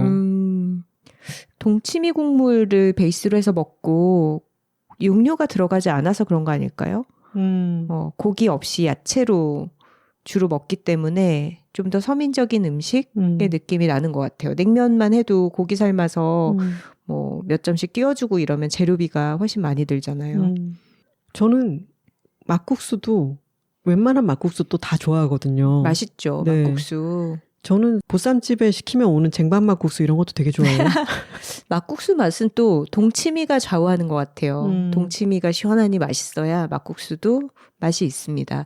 그리고 최근에 또 유행하는 장르의 막국수가 들기름 막국수 아닌가요? 최근에 그렇죠. 저희도 사실 오늘 녹음하기 전에 냉면 한 그릇, 들기름 막국수, 거기는 이제 들기름 냉면이라고 돼 있었는데 그걸 먹고 왔는데요. 저희 집에서는 어렸을 때 엄마가 들기름을 잘 안 썼어요. 들깨가루도 저는 어렸을 때는 먹어본 기억이 없고. 그럼 순댓국집 가서 처음 먹었어요? 순댓국집 간 것도 저는 아주 나중의 일이에요. 중년이 돼서의 일이고. 그래서 들기름 맛을 오랫동안 잘 모르다가 점점 학습이 되어서 들기름을 지금은 아주 좋아하게 되었는데 들기름 막국수는 이제 면에다가 들기름이랑 간장이 조금 들어가고 그리고 들깨가루 같은 거 좀 뿌려가지고 이렇게 김가루. 김가루가 들어가야지. 그렇게 비벼 먹는 면인데 아마 고기리 막국수에서 처음 시작했나? 그러고 나서 레시피 자체가 어렵지 않으니까 다양한 식으로 변형이 되어서 요즘은 그냥 집에서도 많이들 해먹는 것 같아요. 카펠리니 면 같은 거 가느다란 파스타 면으로 해도 맛있고 약간 오일 콜드 파스타 같은 느낌이잖아요. 그렇죠. 근데 이게 또 들기름과 들깨가 굉장히 건강에도 좋기 때문에 간편하면서도 맛있는 그런 여름면이죠. 그리고 깻잎 같은 거 조금 썰어서 넣어도 어울리고요. 또 여름에는 뭘 만드는데 손이 너무 많이 가는 것보다는 간편하게 먹을 수 있는 그 들기름 막국수도 레시피가 간편하다 보니까 집에서 각자 잘 해먹을 수 있는데 더 간편하기로는 인스턴트로 넘어가지 않습니까? 비빔면? 팔도 비빔면이 있죠. 저는 요새는 팔도 비빔면을 떠올리면은 윤이나 작가님이 그 세미콜론에서 나온 음식 시리즈, 띵 시리즈 중에 라면 편을 쓰셨어요. 라면계의 권위자죠. 지금 물 올리러 갑니다. 라고 하는 그 책에 보면은 비빔면을 끓일 때마다 그 생각이 나요. 너무 단호하게 그렇게 쓰여 있었거든요. 비빔면을 끓일 때 가장 중요한 것은 안에 있는 액상 스프를 꺼내서 냉동실에 넣어두는 일이다. 짧은 시간이지만 그 액상 스프를 냉동실에 넣어서 조금 더 차갑게 먹는. 그렇지. 근데 또 비빔면을 끓일 때 가장 큰 딜레마는 한 개는 적고 두 개는 많다는 거 아닌가요? 아, 맞아요. 근데 제가 이제 나이가 드니까 소화력이 점점 떨어져가지고 한 개가 이제 정량이 됐어요. 아, 그래요? 네. 둘이서 세 개가 정량 아닌가? 그럼 내가 두 개 먹는 거구나. 그리고 여러분 비빔면에 또 킥을 알려드리자면 약간의 레몬즙과 레몬 제스트. 저희 예전에 한번 얘기했었어요. 여둘톡에서. 그리고 올리브유 살짝 뿌려서 먹으면 정말 맛있습니다. 맞습니다. 되게 잘 어울려요. 그리고 요즘은 냉라면 드시는 분들도 많이 있더라고요. 냉라면은 저희는 해먹어보질 않았는데 레시피 검색하시면 냉라면도 스프를 좀 차갑게 하고 설탕을 타고 이런 식의 조리법으로 많이들 드신다고 하더라고요. 그러게요. 우리는 냉라면을 왜 한 번도 시도해볼 생각을 안 했지? 왠지 알아? 왜요? 번거롭거든. 메일을 하나 읽어보겠습니다. 냉면과 애정 사이. 안녕하세요. 익입니다. 스스로 익자 돌림으로 익명 아이디를 만들어주셨네요. 이익님이라고 부르겠습니다. 저는 냉면과 막국수를 좋아해요. 식욕이 별로 없는 제게 좋아하는 음식을 묻는다면 제일 먼저 나올 음식은 냉면, 막국수, 만두이고 그 외에는 없을 만큼요. 그런 제게 제가 냉면과 막국수를 좋아하는 것보다 더 평양냉면을 좋아하는 남자친구가 생겼었죠. 그 후 2개월이 지나고 잠수 이별을 당했어요. 아이고. 아주 짧긴 했지만 제가 많이 좋아했던 터라 속상하기도 했고 잠수 이별의 충격이 그렇게 크게 남을 줄 몰랐습니다. 그 예의 없음에 아주 놀랐고 그 충격은 그놈이 좋아했던 모든 것들을 싫어하게 만들었어요. 냉면도 말이죠. 식욕이 별로 없는 제게 배고프면 생각났던 냉면이 싫어졌다는 건 또 하나의 괴로움이었어요. 그렇게 충격을 회복하는 시간은 오래 걸렸고 회복 기간 동안 그놈이 좋아했던 것들을 도장 깨기 하듯 하나씩 해보기 시작했어요. 그놈이 좋아했던 브랜드, 등산, 카페, 음식, 노래, 장소를 하나씩 사고 먹고 가고 하면서요. 그렇게 도장을 깨면서 이런 생각이 들더라고요. 이 모든 것들이 내가 좋아했고 해보고 싶었던 것들인데 한 사람으로 인해서 내가 싫어하게 되고 재미를 잃게 되다니 라고 말이죠. 하나씩 도장을 깨다 보니 다시 등산을 하면서 흘린 땀과 상쾌함이 좋아졌고 분위기 좋은 카페에서 즐기고 좋아했던 장소를 가고 냉면을 도독도독 끊어 먹고 국물을 호로록 마시면서 내가 좋아했던 것들을 다시 찾게 되었습니다. 사실 아직까지도 다른 것들은 몰라도 냉면을 먹으면 안 좋았던 그놈에 대한 기억이 늘 나곤 해요. 그래도 잃을 수 없는 냉면입니다. 냉면을 먹을 때마다 그놈이 생각나는 걸 보면 안 좋은 기억은 정말 강력한 것 같아요. 하지만 그 강력한 기억도 좋아하는 것을 이길 수는 없는 모양입니다. 냉면은 먹고 싶으니까요. 평소에 저는 제가 식욕도 별로 없고 좋아하고 관심 있는 것도 많지 않다고 생각했어요. 그런데 1년간 회복 시간을 거치며 내가 소소하게 행복을 느꼈던 게 많았구나라고 생각하게 되었습니다. 그리고 애정하는 대상이 많을수록 삶이 참 행복해지겠구나라는 것도요. 그래서 저는 제가 좋아하는 것을 많이 만들어 보려 해요. 혹은 발견하거나. 모두 좋아하는 것을 생각하면서 오늘 하루를 애정할 수 있길 바랍니다. 추신, 제가 좋아하는 막국수집을 소개하고 싶어요. 서초구 방배동 구석진 곳에 있는 양양 메밀 막국수라는 곳인데 간이 세지 않고 뚝뚝 끊기는 거친 면이에요. 회 메밀 막국수가 가장 맛있는데 싱겁게 먹는 제게는 배고플 때마다 생각나는 곳입니다. 처음 먹었을 때는 너무 밍밍하다고 생각했는데 이상하게 생각이 자꾸 나서 먹고 싶은 날엔 혼자라도 가는 곳입니다. 미쉐린 가이드에 선정된 곳이긴 하지만 사람이 그렇게 많은 곳이 아니고 줄을 서거나 하는 일은 없어요. 제 취향인지 모르겠지만 강원도 음식은 참 은근하고 재미있는 것 같아요. 해주셨습니다. 강원도 음식 재밌죠.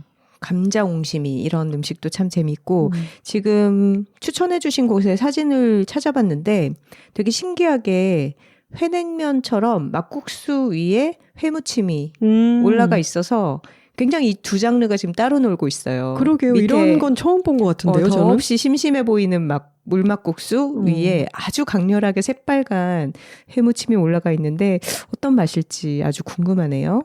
아까 그 얘기를 하는 걸 잊었는데 보통 함흥냉면이라고 하면은 원래 그 회냉면을 얘기하곤 하잖아요. 비빔냉면이고 그 위에 명태회 같은 회무침이 올라가는 그런 빨간 비빔냉면 장르를 예전에는 함흥냉면 하면 그걸 떠올렸었는데 지금은 회냉면이 따로 있고 또 비빔냉면이 따로 있죠.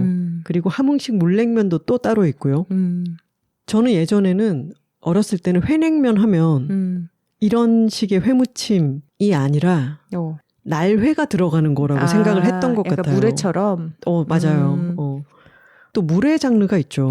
시원하게 회를 썰어 놓고 여러 다대기를 막 뿌려가지고 물에 또 국수사리, 소면사리 넣어서 먹으니까 어찌 보면 그 또한 차가운 면이네. 차가운 면이고 일종의 회냉면이죠. 톡토로들이 차가운 면에 대해서 많이 보내주셨는데 다 읽지를 못해서 아쉽습니다. 그래도 저희가 다 꼼꼼하게 잘 읽어봤고요. 마지막으로 냉면이 싫으신 분의 소신 발언 하나 소개하도록 하겠습니다. 하나선우 작가님 안녕하세요. 저는 장사롱 빠글펌 후기, 에밀레 종을 잘못 소개한 경주 가이드, 에밀레, 레베카 카피 문구에 대한 의문, 보이스피싱 경험 등을 보냈던 이렇게 하니까 다 스쳐 지나가네요. 그렇죠? 굉장히 많은 사연을 보내주셨던 유주톡토로님입니다. 제목에서 강하게 저는 냉면이 싫어요를 외쳤지만 정확하게는 냉면의 면을 좋아하지 않아요. 냉면이 시원한 국물과 오이, 배, 무절임 등은 좋아하지만 면이 질기게 느껴져서 다 먹고 나면 꼭 면만 남기게 되더라고요.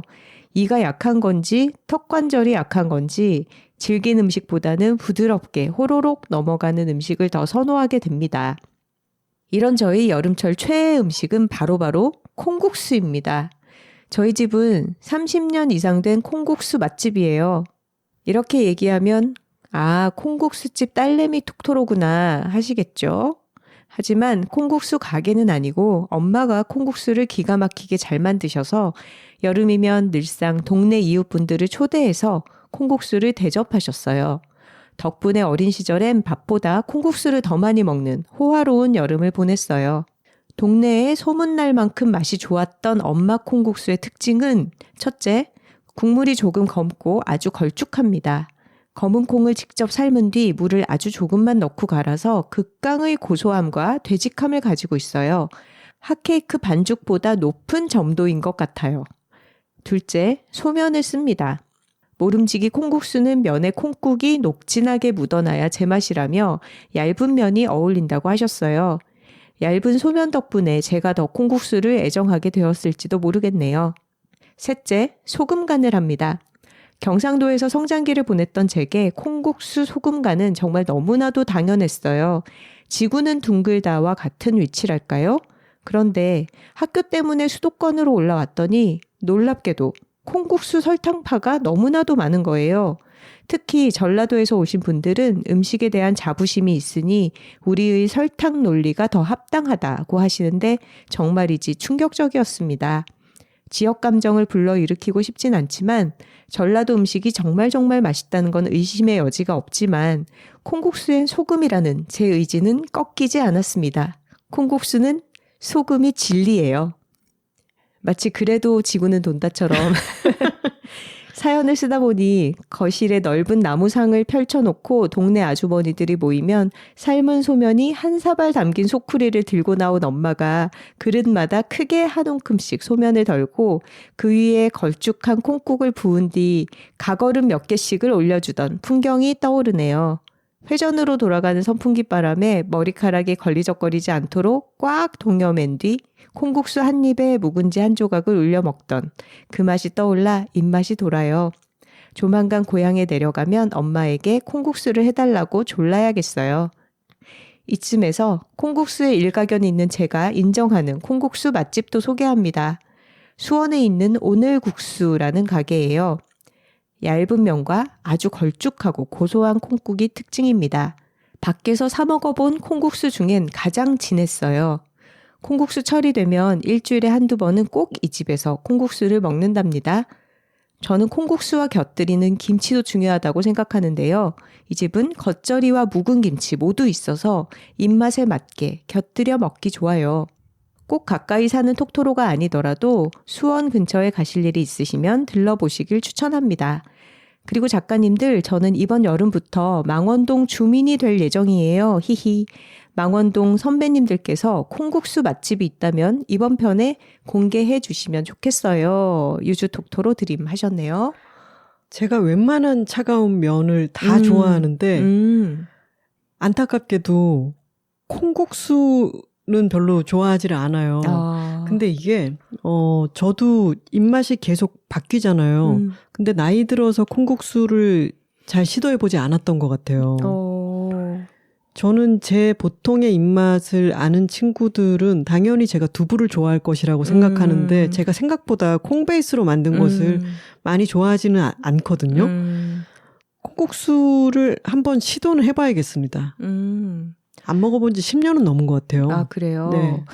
제가 진짜 좋아하는 콩국수 맛집이 있거든요. 근데 진 선배랑 제가 같은 회사를 다녔잖아요. 네. 회사 선후배 관계인데 저도 그전까진 콩국수를 그렇게 좋아하지 않았고 진 선배도 이 집에서 콩국수를 시작했다고 하더라고요.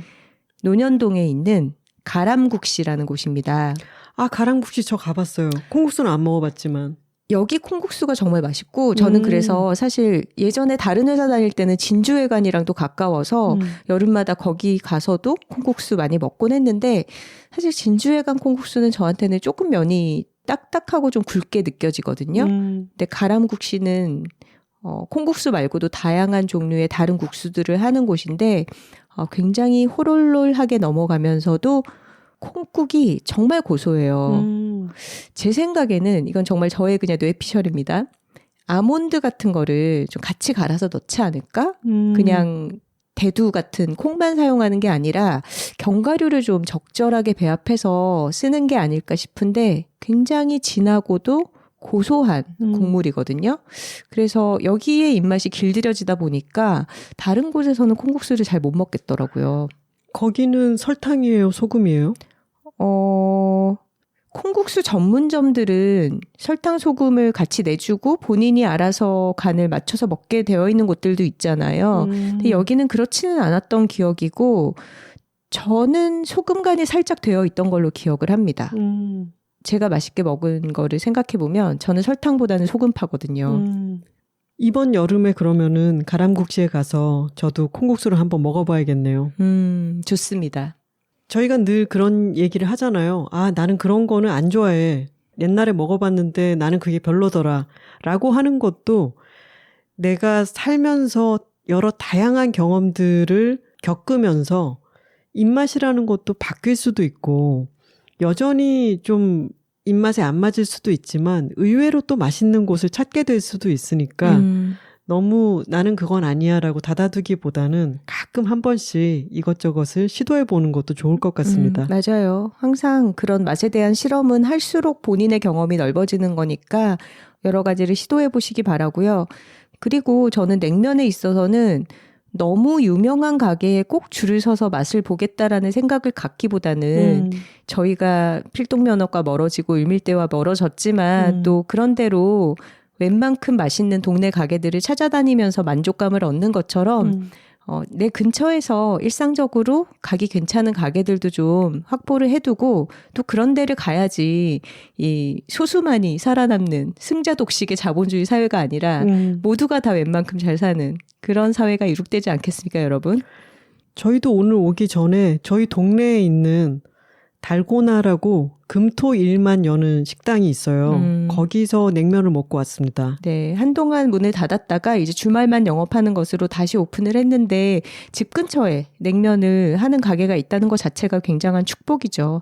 앞으로도 자주 갈 것 같습니다. 살얼음이 껴있는 아주 시원한 냉면을 싹싹 다 먹고 나면은 몸이 으슬으슬하잖아요. 그럴 때 뭐가 필요하죠? 그럴 때 따끈한 차를 마시면 참 좋죠. 여둘 애들을 이어가도록 하겠습니다. 오늘의 여둘 애드는 차 마시는 시간의 즐거움을 알려주는 브랜드 맥파이 앤 타이거입니다. 제가 또 차인이지 않습니까? 친구들 사이에서는 차박사, 항시 출장 가는 제가 차를 본격적으로 마신 건 2020년 9월부터예요. 그러니까 지금 3년하고 반 정도가 된 거죠. 저 같으면 그냥 올려서 4년이라고 합니다. 4년차 차인입니다. 매일 차를 마시고 있고요. 차 도구도 그동안 사모은 것들이 이것저것 많죠. 차라는 게 그 전까지는 이제 커피를 마시다가 여러 가지로 카페인을 몸에서 받아들이는 게 힘겹게 느껴지기도 하고 커피를 끊으면서 대용으로 차를 마시기 시작했는데 저는 이제 보이차를 주로 마시지만 커피가 아닌 차를 마시는 것에는 또 도구라든가 찻잔 같은 것도 다르게 쓰이잖아요. 그런 기물들, 닭이, 뭐 찻잔, 잠받침 이런 거를 만지고 관리하고 하는 것에도 나름의 은은한 재미들이 있어요. 근데 이런 저에게 아주 충격을 가져다 준 사건이 있었죠. 뭐죠? 때는 스우파 원이 굉장히 큰 히트를 치고 스트리트 우먼 파이터. 그때 저희가 콘서트를 보러 가려고 했는데 그때 너무 인기가 있어가지고 서울의 표는 다 동났었고 저희가 겨우 잡은 게 부산에서 하는 거였어요. 제가 잡았다고 해주시겠어요? 선우 씨가 겨우 잡아주었던 게 부산에서 하는 콘서트 표였습니다. 네. 저희는 부산이 고향이기도 하고 가면은 뭐 편하게 묵을 곳도 있고 부산에 간 김에 또 부모님을 만나도 되니까 부산까지 콘서트를 보러 간 거죠. 콘서트가 벌어진 곳은 서울로 치면 코엑스에 해당하는 부산의 백스코라고 하는 커다란 박람회장이죠. 네, 박람회장이었습니다. 그 콘서트장에 도착을 해서 티켓을 찾고 대기를 하고 있을 때 시간이 좀 떴는데 바로 그 옆에 티페어 차 문화 박람회를 하고 있었던 거예요. 근데 저는 그때 마침 차에 관심이 많이 생겨서 굉장히 열중하고 있었을 때였기 때문에 여기 티페어를 한다. 여기 가보자 해서는 선우 씨를 붙잡고 이제 그 박람회장 안으로 들어선 거예요. 근데 거기에 이제 수많은 부스들을 이렇게 휘휘 돌고 나서 제가 약간 수척해졌지 않나요?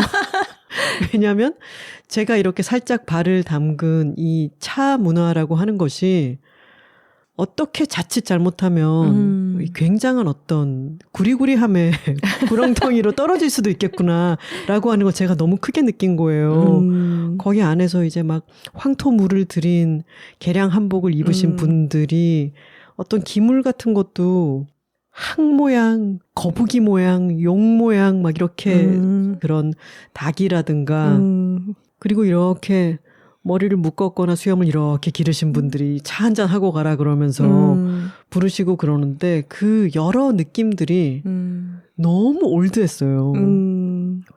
차를 즐기는 수많은 분들과 차 문화에 대한 비하라기보다 아주 오랜 역사를 가진 분야이기 때문에 거기에서 아주 오랫동안 활동하신 분들이 계시고 그만큼 어떻게 보면은 역사 어렸다고 볼 수 있고 어떻게 보자면 너무 무겁고 올드하게 느껴지는 그런 문화가 아주 팽배한 곳이구나라고 하는 것을 제가 일별했다고 할 수 있겠죠. 차를 즐기고 차가 취미가 됐다고 말할 수 있는 하나 씨도 그런 장벽을 느낀 것과 마찬가지로 저는 차에 대해서는 더 모르는 편이고 그래도 옆에 즐기는 사람이 있기 때문에 차를 적지 않게 마시는 입장에서도 뭔가 차 문화를 다룬다라고 하면 굉장히 내가 다가가기 어려운 장벽 같은 게 느껴지는 게 사실이에요. 근데 그 이유를 생각해 보면 뭔가 좀 지식이 있어야 될 것 같고 전문적으로 공부를 좀 해야 될 것 같고 그리고 뭔가를 모르면서 다가갔을 때 좋은 상품을 누리기가 어려울 것 같은 그런 여러 가지 선입견이 차에 대해서는 있어 왔습니다. 저희가 여둘톡 62화 Would you like something to drink 편에서 사연을 소개했듯이 어떤 분이 차를 초보로서 즐기는 입장에서 좋아하는 분께 보이차를 내드렸는데 이거는 차 맛이 왜 이러냐 차 잔은 또 뭐 이러냐 싸구려 아니냐 이런 얘기를 했다는 사연을 읽은 적이 있잖아요. 맞아요. 근데 그런 차에 대해서 잘 알지 못하면 차라고 하는 깊은 세계를 즐기는 사람들의 눈높이에 맞출 수가 없다는 그런 공포심을 느끼기도 쉬운 것 같아요. 아까 우리가 면스플레인 얘기도 했지만 차에 대해서 아는 사람들이 아유 이런 건 못 마셔라든가 너는 아직 멀었다. 너는 너무 초보다 모른다. 이런 식으로 콧대 높게 구는 경우가 많은데 그런 사람들도 맨 처음에 차를 마실 때부터 차에 대해서 그렇게 해박하지는 않았단 말이에요. 그럼요. 자신이 그 차라고 하는 문화를 좋아한다면 다른 사람들이 처음으로 차를 익히고 즐겁게 그것을 알아갈 때 그것을 독려하고 자기가 그것보다 훨씬 더 높은 뭔가를 뭐 누리고 있다 하더라도 초보자들에게 친절하고 그 세계를 존중해 줘야 된다고 생각을 해요. 여튼 저는 그때 그 차 문화라고 하는 것에 여러 인상들을 가지고 그 다음에 제가 차를 고르거나 어떤 기물을 선택할 때는 되도록이면 현대적이고 심플한 디자인과 뉘앙스를 가진 제품을 찾았어요. 근데 왜 사람이 눈앞에 계속 보이는 것에 영향을 받잖아요. 그래서 처음에는 차에 대한 여러 가지 도구들 같은 게 처음엔 너무 올드하다고 생각하다가 보다 보면 그 문화에 점점 빠져든단 말이죠. 그런 미감에 익숙해져 버린단 말이에요. 근데 그런 느낌이 제가 꾸리는 찻자리라고들 하거든요. 그 차를 마시는 풍경 같은 것을. 저는 제가 찻자리를 즐길 때 친구들이나 편안한 사람들과 함께 차를 마실 때 그것이 일상생활에 좀 스며드는 게 좋거든요. 캐주얼한 느낌으로. 물론 차를 마신다는 것은 물을 끓이고 그 잎을 우려내고 따르고 하는 과정이 있기 때문에 일종의 리추얼 같은 분위기가 있죠. 그리고 그것을 저는 참 좋아하기도 하지만 그것을 접하는 과정이 일상생활 속에 너무 동떨어지지 않게 편안하게 섞여 있었으면 좋겠다라는 생각을 항상 해요. 근데 저의 그런 바람을 정말 잘 충족시켜주는 브랜드가 오늘 소개할 맥파이 앤 타이거가 아닐까 합니다. 하나 씨와 제가 맥파이 앤 타이거에 대해서 알게 된 것은 성수에 티룸이 생겼다는 얘기를 듣고 방문을 하면서였어요.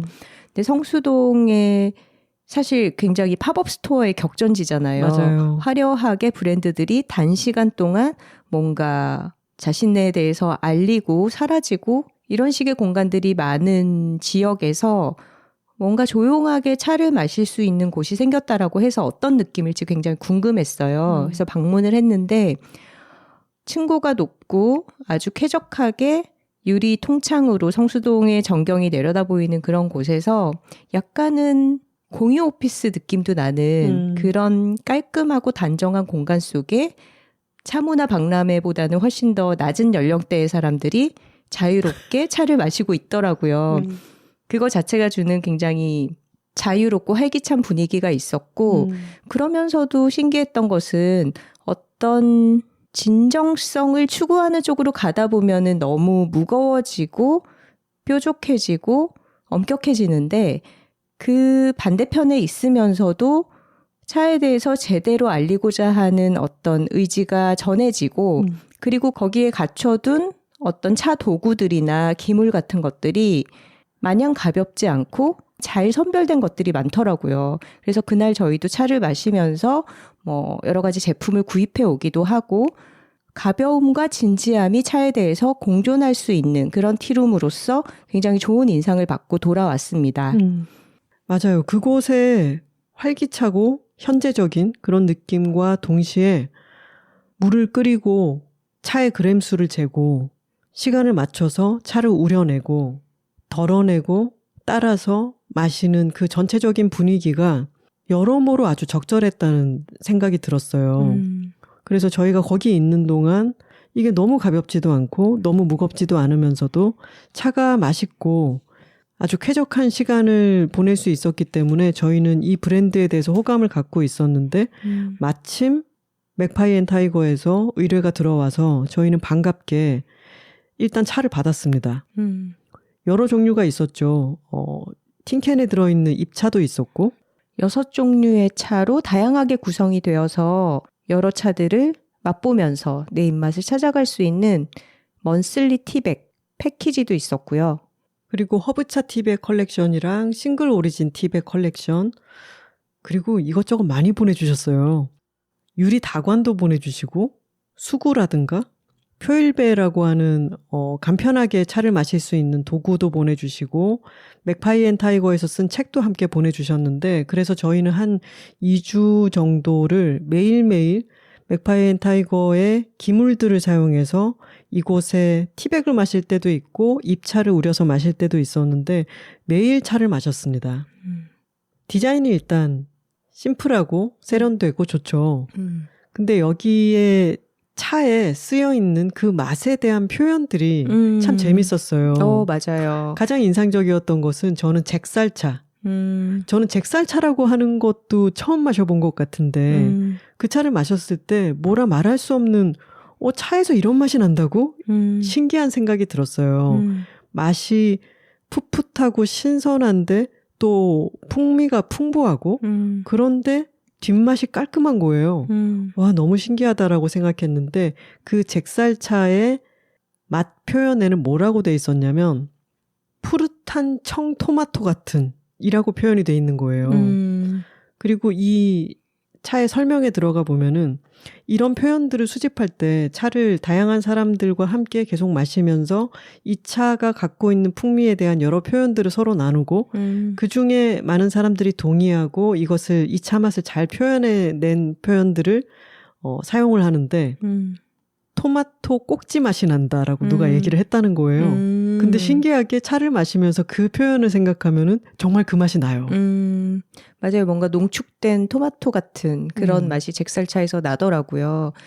그리고 호박차의 예를 들면은 늦가을에 푹 익은 늙은 호박을 덮고 만들었다라고 하면서 조청같이 그윽한 달콤한 맛이 난다. 이렇게 표현을 하고 있어요. 그러니까 우리가 보통 이런 식의 전통차를 떠올리면은 뭐 붓기를 빼주는데 좋다. 뭐 이런 식으로 효능에 대해서 얘기를 강조하는 경우를 많이 봤는데 그렇지 않고 향미에 대해서 집중해서 전달을 하면서 마치 우리가 와인이나 커피에 대해서 맛의 노트를 감각하듯이 그렇게 차에 대해서 설명을 해주는 게 굉장히 친근하게 와닿았습니다. 저희는 지금 쑥차를 놓고 마시면서 이야기를 하고 있는데요. 저희가 이야기하고 있는 지금 시간이 좀 늦은 저녁인데 카페인 부담이 없으면서 쑥차라고 하면 좀 전통적이고 머릿속에 떠올릴 때 약간 텁텁한 맛을 떠올리는 분들도 계실 것 같은데 이 쑥차는 표현이 뭐라고 돼 있냐면 은은한 밀크 초콜릿 같은 쑥차 이렇게 표현되어 있거든요. 근데 너무 놀랍게 밀크 초콜릿 같은 맛이 나요. 그리고 쑥이 어리고 고소하면서 쑥 특유의 향이 이렇게 나는데 그게 너무 세지 않고 아주 저녁에도 편안하게 마실 수 있는 그런 차입니다. 재밌었던 것은 저희가 이 브랜드의 공간을 방문하고 제품들을 보면서 굉장히 현대적이다, 모던하다, 젊다라고 느꼈던 게 맥파이 앤 타이거의 광고 의뢰를 받고 취재하면서 이 창업자이자 대표님을 만나보면서 굉장히 그 인상이 틀리지 않았구나 싶더라고요. 왜냐하면 이 창업자들 자체가 그런 분들이었어요. IT 스타트업에서 일하던 동료들 2명이 창업을 한 경우였고 처음에는 독립을 하면서 사업 아이템을 정하지를 못했다고 해요. 그래서 정말 내가 뭘 좋아하나, 우리가 뭘 해야지 잘할 수 있을까 이런 것들을 고민하면서 숱하게 밤을 새고 숱하게 회의를 했는데 재미있는 것은 그렇게 고민하는 내내 자신들의 손에 차가 들려 있다는 것을 발견했다는 것입니다. 내내 차를 마시면서 회의를 했다는 거죠. 그래서 우리가 이렇게 생활 속에 차가 깊숙이 들어와 있는데 그럼 차를 가지고 한번 사업을 해볼까?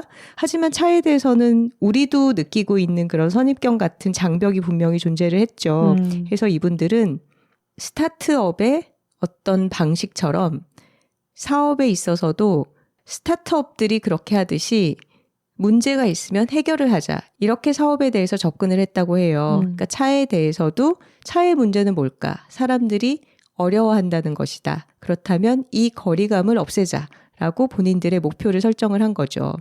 맥파이 앤 타이거가 추구하고자 했던 방향은 차가 만만해져야 한다였다고 해요.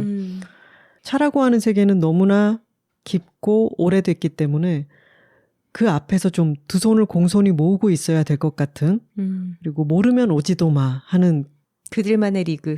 높은 벽 같은 것이 언제나 느껴지는 그런 분야라고 생각을 했는데 대표님이 이렇게 표현을 하시더라고요. 차라고 하는 세계는 참 멋지게 보이긴 하는데 도서관 꼭대기에 꽂혀 있어서 펼쳐보지 않고는 알 수 없는 그런 책처럼 멀고 어렵게 느껴지는 그런 세계였는데 그런 차를 이 본인들도 매일매일 이렇게 접하고 차에 늘 기대어서 생활을 하고 그것에 너무 좋음을 느끼고 있잖아요. 이 좋음을 쉽게 전달하고자 했다고 합니다. 맥파이 앤 타이거라고 하면 여러분들이 잘 아시다시피 까치와 호랑이예요. 호작도라고 하는 그림이 있죠. 민화에 많이 등장하는 모티브죠. 눈이 부리부리한 호랑이 위에 까치가 함께 하고 있고 뭔가 까치가 호랑이를 놀리는 것 같은 그런 그림 속의 친근한 동물들처럼 우리 곁에서 편안하게 차를 전달하겠다. 그런 느낌을 담아서 브랜드의 이름을 정하고 디자인을 했다고 하고요. 그래서 대표님을 만나서 브랜드에 대해서 이런저런 것을 저희가 물어볼 때 선우 씨가 그래서 누가 까치고 누가 호랑인가요? 이렇게 물어봤잖아요. 궁금하더라고요. 여자 대표님이 까치셨습니다. 그리고 두 분은 젊은 부부인데 여자 대표님은 기획을 맡고 글을 쓰고 남자 대표님 타이거님은 디자인을 하고 그림을 그리시는 거죠. 서울의 신사동과 성수동에 티룸이 있고요. 그래서 서울에 계신 분들은 한번 방문을 해보셔도 좋겠지만 저희가 오늘 톡토로 여러분들께 알려드리고 싶은 것은 맥파이 앤 타이거 온라인 몰입니다. 간편하게 여러 차를 마실 수 있는 티백 컬렉션도 있고 그리고 마셔보고 이 중에 나는 이 차가 참 마음에 든다라고 하면은 그 차만 따로 구입을 할 수도 있죠. 입차 같은 것으로. 네. 그리고 저는 또 추천을 하고 싶은 것은 여기에 있는 캐주얼하고 간편한 도구들입니다. 저희가 2주 동안 사용을 해본 것은 여기 유리로 된 사과 다관이라고 하는 조그만 차주전자가 있어요. 250ml 용량인데요.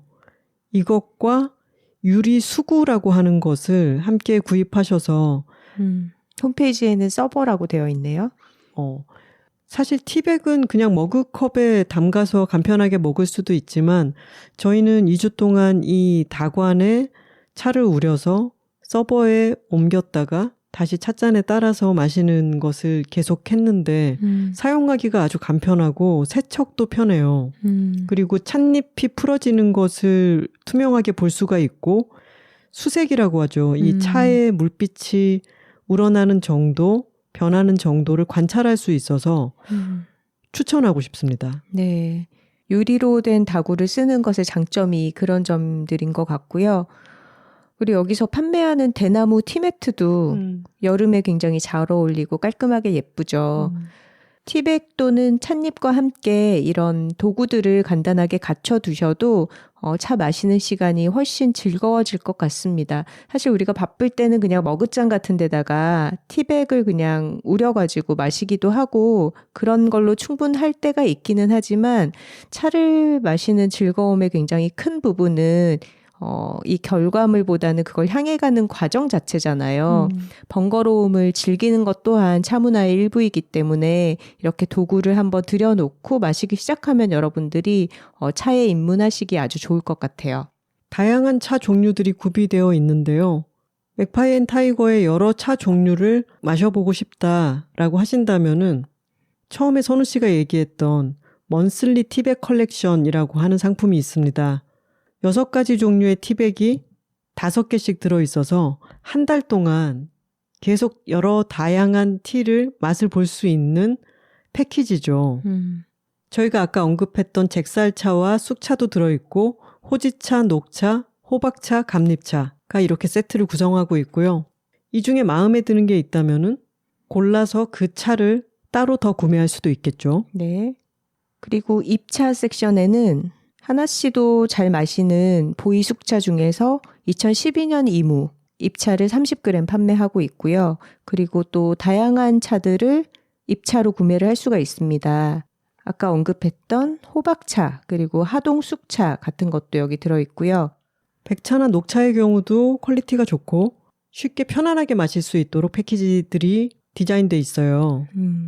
그리고 저는 이 하동 쑥차 아까 달콤한 밀크 초콜릿 향기가 난다고 했는데 또 살짝 고소하면서도 달큰한 그런 맛이 나서 이걸로 오차즈케를 만들어서 먹고 싶다는 생각이 들더라고요. 보통 녹차로 많이 먹는데 이 쑥차는 좀 쑥 버무리나 쑥떡 같은 그런 뉘앙스가 살짝 풍겨서 그런지 음식과 매칭을 해도 좋겠다라는 생각이 들었습니다. 카카오톡 선물하기에도 입점이 되어 있어서 패키지들이 예쁘기 때문에 선물을 하기에도 좋을 거라고 생각을 해요.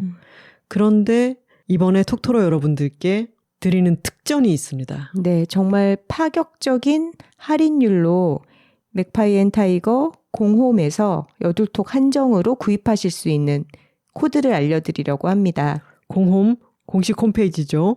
맥파이 앤 타이거라고 검색해서 들어가셔도 되고요. 주소는 맥파이 MAGPIE 대시 and 대시 타이거 TIGER.com입니다. 맥파이 and tiger.com이고요. 여기에서 여둘톡 할인 코드 W2토킹 2024 W 숫자 2 TALKING 2024 저희의 이메일 아이디에 2024를 붙인 거죠. 이거를 넣으시면은 무려 30%의 할인율을 적용받으실 수가 있습니다. 이 할인율은 6월 4일까지 적용됩니다. 네, 저희 방송이 5월 21일에 업로드가 되니까 2주 동안이죠. 방송 이후에 2주 동안 적용이 되고요. W 숫자 2 토킹 영어로 쓰고 띄어쓰기 없이 2024를 붙여서 쓰는 거죠? 네, 맞습니다. 도예 작가님들의 공예품만 제외하고요. 티백, 입차, 선물 세트, 그리고 차 도구까지 모두 적용이 됩니다. 이참에 차라고 하는 세계에 입문을 해보고 싶다라고 생각하시던 톡토로 여러분들이 계시다면은 지금 이 기회를 놓치지 말고 잘 활용하시면은 두고두고 편안하게 차를 즐기는데 도움이 될 것 같아요. 네. 그리고 이 공홈에 들어가 보시면 구경할 거리들이 많기 때문에 둘러보시는데도 시간이 꽤 걸릴 것 같은데 저희가 으름장을 놓는 것은 아니지만 품절이 뜰 수도 있다는 거 잊지 마시기 바랍니다. 하나 씨보다는 더 초보자인 제 입장에서 얘기를 해보자면 옆에 차를 꾸준하게 마시는 사람이 있고 저도 곁에서 좀 얻어 마시고 또 허전하니까 저 혼자 있을 때도 좀 마시고 이러면서 좋아진 부분이 생활에 훨씬 더 여유가 생긴 것 같아요. 하나 씨도 잘 알겠지만 제가 약간의 그 도파민 중독 성향이 있잖아요. 그래서 한 번에 여러 가지를 하고 좀 정리하지 못하고 계속 뭔가 다음 것들을 향해서 달려가는 그런 성향이 있는 사람인데 하나 씨 덕분에 4년 전부터 차가 생활에 들어오면서 확실히 조금 더 쉼표가 많아지고 좀 더 생각을 하게 되고 좀 더 느긋해지고 이런 것들이 변화가 일어났어요. 그래서 나는 좀 차랑 거리가 있는데 나는 커피 한 잔 손에 들고 빨리 다음 거를 뭔가 달려가야 되는 그런 성향의 사람인데 라고 생각하시는 톡토로들도 이번에 맥파이 앤 타이거와 여둘톡의 이 기획전이 정말 좋은 기회니까 한번 생활 속에 차를 들여놓는 그런 기회로 삼으시면 어떨까 싶습니다. 차를 마시면 생활 속에 여유와 명상과 대화가 많아집니다.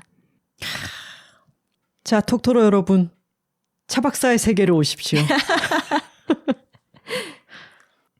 방금 선우 씨가 얘기한 그런 부분이 제가 차에 대해서 참 좋아하는 부분이기도 하고, 차를 이번 기회를 통해서 매일매일 일정 시간 차를 마시는 습관을 한번 들여보시는 건 어떨까 제안하고 싶어요. 이게 이 차 맛있네 하고 한번 마시는 것도 물론 좋지만 매일매일 일정 시간을 들여서 차를 우리고 따라서 음미하고 이 향과 맛과 색깔을 가만히 느껴보고 하는 것들이 배어들게 만드는 어떤 정신적인 영역이 있습니다. 그게 일종의 작은 성소를 삶 안에 만드는 것과도 같기 때문에 이 좋음을 여러분들도 이번 기회를 통해서 느껴보셨으면 좋겠네요. 참, 그리고요. 맥파이 앤 타이거에서 낸 책도 있어요. 우리가 매일 차를 마신다면 이라고 하는 책인데 그렇게 두껍지 않고 안에 여러 차 도구들을 사용하는 법 그리고 차를 우리고 감상하는 법에 대해서 아주 친절하게 쓰여 있는 책이어서 차에 대해서 조금은 더 알아가 보고 싶다 하시는 분이라면은 이 책도 추천드리고 싶습니다. 댓글 소개 시간입니다. 사연과 광고 문의는 W 숫자 2 TALKING W2talking gmail.com으로 보내주시면 됩니다. 아까 맥파이 앤 타이거의 할인 코드는 W2talking의 숫자 2024 W2talking 2024였습니다. 6월 4일까지입니다. 지금 얼른 달려가세요. 오늘 여둘톡 98화 방송입니다. 그 얘기는 곧 다다음 회가 100회라는 뜻이죠. 여러분 여둘톡이 100회를 맞이합니다. 톡토로들이 가만히 있어서는 안 되겠죠. 100회를 맞은 여둘톡의 축하 사연도 좋고요. 그리고 저희가 100회는 좀 특별한 방송으로 꾸며보려고 하거든요. 여러분들이 저희에게 궁금한 내용들에 최대한 많이 답을 하는 시간으로 꾸며보려고 합니다. 고민 사연 같은 어떤 긴 질문 말고요. 뭐 복숭아는 딱복 좋아하냐 물복 좋아하냐 뭐 이런 것부터 시작해서 뭐 최근에 가장 좋았던 아이돌 곡은 뭐냐 에스파의 슈퍼노바입니다. 이런 거 그렇게 짧게 다양하게 답할 수 있는 질문들 받아보려고 하니까 많이 보내주세요. 5월 30일 목요일까지 보내주시면 되겠습니다. 메일로 보내주셔도 좋고요. 스포티파이나 팟빵에 댓글로 달아주셔도 됩니다. 애플 팟캐스트에 달아주셔도 됩니다. 너무 귀여운 댓글이 있었습니다. 봉토로 엄마 봉봉토로입니다. 아이가 너무 열심히 그려서 수줍지만 올려봅니다. 라고 하셨는데 봉토로님이 이렇게 이어서 쓰셨죠. 안녕하세요. 10살 봉토로입니다. 저는 아직 초등학생이라 인간관계 스트레스는 별로 없어요. 부러워요. 하지만 힘든 이모와 삼촌들을 위해 모두가 편안하고 안전하게 머물 수 있는 여둘 집을 그려보았어요. 여둘 집에는 여둘 애드, 여둘 픽 물건이랑 작가님들 책과 고양이들이 있어요. 비타민 플러스 고양이 사료는 스승의 날을 맞아 작가님들께 드리는 선물입니다. 감사합니다 하시면서 그림을 너무 잘 그려주셨어요. 아니 정말 굉장히 상세하고 디테일이 살아있습니다. 저희 고양이 4마리도 그려주시고 그중에 조금 더 크게 그려서 뚱냥이라고 이렇게 또 저희 티거를 특종을 해주시고요. 투명 고양이도 그려주시고 투명 고양이 주변에는 점선이 쳐져 있습니다. 너무 귀여워요. 그리고 저희가 지금까지 소개했던 여둘픽, 여둘애드 제품들을 깨알같이 그림을 그려서 채워주셨는데 봉토로님 너무너무 고맙습니다. 인간관계 스트레스로 힘든 이모 삼촌들 힘내세요. 벨로드라는 아이디 쓰시는 남토로님께서 댓글 달아주셨습니다. 96화 고민사연 편에서 부모님이 이혼하셔서 부모님 각자에게 신경이 쓰인다라는 익절님 사연에 대한 댓글이에요. 저는 직장 생활하는 40대 남자입니다. 10대 초반에 부모님의 이혼으로 인해 많이 힘들고 방황했어요. 마음속의 혼란과 괴로움, 불안을 겪으며 결혼에 대한 부정적인 생각도 깊어졌고 인생에 대해 그 어떤 것도 불안한 것들 뿐이었어요. 익절님이 지금 느끼시는 부모님과 금전적인 부분에 대한 걱정, 그 밖의 고민들 충분히 공감하고 있어요. 저 또한 같은 고민을 많이 했었거든요. 그런데 익절님, 30년 가까이 되는 긴 시간이 흐르고 돌이켜보니 그 힘들던 시절, 저 자신에게 더 집중하지 못한 것에 대한 후회가 남아요. 제가 건강하고 마음이 단단해야 주변을 돌볼 수 있더라고요. 개인적으로 일기를 쓰고 상담을 받으시는 걸 추천드려요. 무엇보다도 자신을 돌보는 작업을 먼저 하시길 바랍니다. 그 과정에서 혼자라고 느끼실 때도 많겠지만 여둘톡과 톡토로들이 함께 할 테니 걱정하지 마세요. 응원과 기도를 담아 남토로 드립니다 하셨네요. 따뜻한 댓글 감사드립니다. 감사합니다. 그리고 지금 40대신데 10대 초반에 부모님이 이혼하셨으면 지금은 이혼에 대한 생각이 사람들도 많이 바뀌었지만 그때는 조금 더 위축되고 혼란스럽고 그러셨을 것 같아요. 그런 시간을 지나서 다른 사람들에게도 이렇게 자신에게 도움이 되었던 것을 나누어 주셔서 고맙습니다. 불광천 외가리님의 댓글입니다. 와우, 냉면 특집 레시피들 너무너무 기대됩니다. 저는 냉라면파입니다. 유튜버 하루 한 끼님 레시피 강력 추천해요. 육수에 얼음이랑 식초랑 설탕을 추가해서 먹는 건데 자극적이고 여름에 먹기 딱이에요. 가끔 콩나물도 넣어 먹습니다. 바야흐로 냉라면의 계절이네요. 눈 닿는 곳 사방이 초록초록이라 정신을 차리지 못하는 나날이기도 한데 이럴 때 시원한 그늘에서 여둘톡 들으면 딱입니다. 어쩐지 댓글은 오랜만이지만 항상 여둘톡 뒤에 있는 묵고제비 조류톡토로 불광천 외가리 올림 하셨네요. 불광천 외가리님 오랜만에 반갑습니다. 여기에 또 강철토로님이 오늘 간만에 냉라면 먹었는데 냉라면 파가 계시다니 너무 반갑습니다. 이런 여름에 딱이 조잉 하셨네요. 저희가 아까 차가운 면 얘기하면서 냉라면은 귀찮아서 안 해 먹는다라고 말씀을 드렸는데 두 분이 냉라면 파라고 맛있다고 해주시니까 또 약간 묵고제비로서 솔깃해집니다. 저희 이번 여름에 꼭 한번 냉라면을 시도해 보겠습니다. 그래야겠네요. 하트스토퍼님의 댓글입니다. 톡토로님들 사연에 밥 차리다 말고 눈물 훔쳤어요. 힘들 땐 실컷 고통스러워하고 그러면서도 주변의 아름다움을 알아차리기도 하고 서로 온기를 나누기도 하면서 살아갑시다. 다들 잘하고 있어요 하셨네요. 감사합니다. 밤밤톡토로님께서 95화 너 요새 운동하니 편에 댓글을 남겨주셨어요. 우리가 수많은 언니들을 세상에서 발견할 때 조금 더 안전하다고 느끼고 조금은 더 살만하다고 느끼게 된다는 말씀을 듣는데 괜히 눈시울이 뜨거워졌어요. 후잉, 맞아요, 맞아. 정말 공감해요. 그런 면에서 언니들 정말 고마워요. 멋있으면 다 언니 인터뷰들도 너무 좋았는데 더 많은 멋있는 언니들을 만날 생각에 우리의 활보는 사치가 아니야도 정말 기대가 됩니다 하셨네요. 구루톡토로님이 엔팁 얘기에 큰 공감을 표하신 거 봤어요? 구루톡토로님도 ENTP신 것 같더라고요. 제가 읽을게요. 저는 선우 작가님 웃음소리가 너무 좋은데 익룡토로님 사연에서 선우 작가님 웃음소리 무한 제공이네요. 같이 행복해집니다. 그리고 엔팁 욕 들으면 짜릿한 것도 공감되어요. 지나가는 엔팁 올림. 이런 이상한 면이 있어요, 우리가. 그리고 지난화, 지지난화에서 가장 많이 언급된 톡토로 이름이 뭐였을까요? 익스펙토님. 네, 익스펙토님이 메일을 보내주셨어요. 제목은 익스펙토토로입니다. 작가님들 유유유유 안녕하세요. 익스펙토토로입니다. 사연을 처음 보내가지고 채택되면 당첨되셨습니다 같은 답장이 오는 줄 알고 기다렸는데 답이 없길래 그런가 보다 하고 있었거든요. 하필이면 저번 주, 이번 주가 바빠서 제철로 못 듣고 있었는데 드디어 짬이 생겨서 방금 2개의 에피소드를 다 들었습니다. 소개된 것에 1차로 놀라고 다음 에피소드에서 또 댓글 등으로 반응이 많아서 2차로 놀라고 이라고 써주셨어요.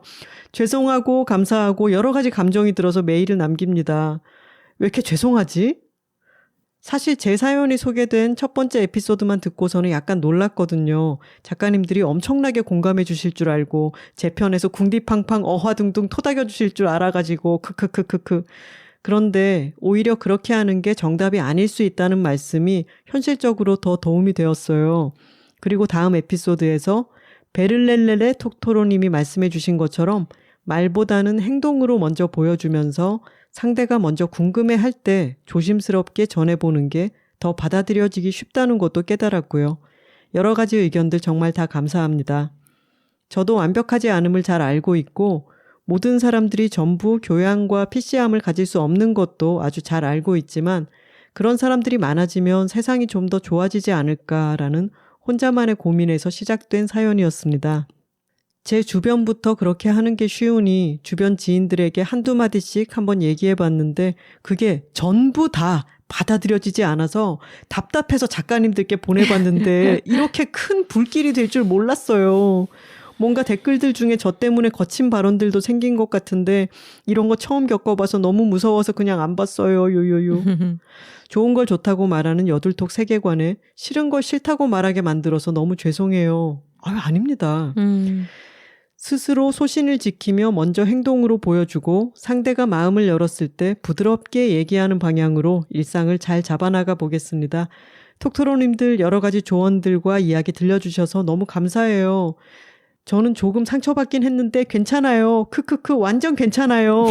여둘톡 사랑합니다. 파워. 파워. 파워. 저희 지금 녹음하고 있는데 댓글 읽던 중에 익스펙토 톡토로님의 메일이 떠서 지금 바로 읽은 건데 이렇게 다시 메일을 보내주셔서 너무 고맙습니다. 네. 저희 마음이 계속 쓰였거든요. 네, 익스펙토님 덕분에 사실 굉장히 많은 대화가 촉발이 됐죠. 여러 톡토로들이 본인의 의견을 보태주셨고 사실 저희도 익스펙토님이 주신 주제에 대해서 궁디팡팡하는 마음도 당연히 있었어요. 하지만 현실적으로 어떻게 해야지 주변 사람들과 함께 갈 수 있을까를 생각해 봤을 때는 이렇게 하시는 게 더 좋을 것 같다라고 말하자면 약간의 쓴소리를 해드리고 나서 또 사탕도 넣어드리지 않았나 그렇게 생각하는데 또 괜찮다고 말씀해 주셔서 너무 감사합니다. 네. 메일이 너무 반갑네요. 익스펙토님 덕분에 저희도 톡토로들도 많은 방향에서 생각을 해볼 수 있어서 정말 좋았습니다. 네. 좋은 걸 좋다고 말하기 여둘톡 98화는 냉면 먹고 싶다 였습니다. 톡토로 뒤에는 여둘톡이 있고 여둘톡 뒤에는 톡토로가 있습니다. 저희는 다음 주에 새로운 주제로 돌아오겠습니다. 화요일입니다. 감사합니다.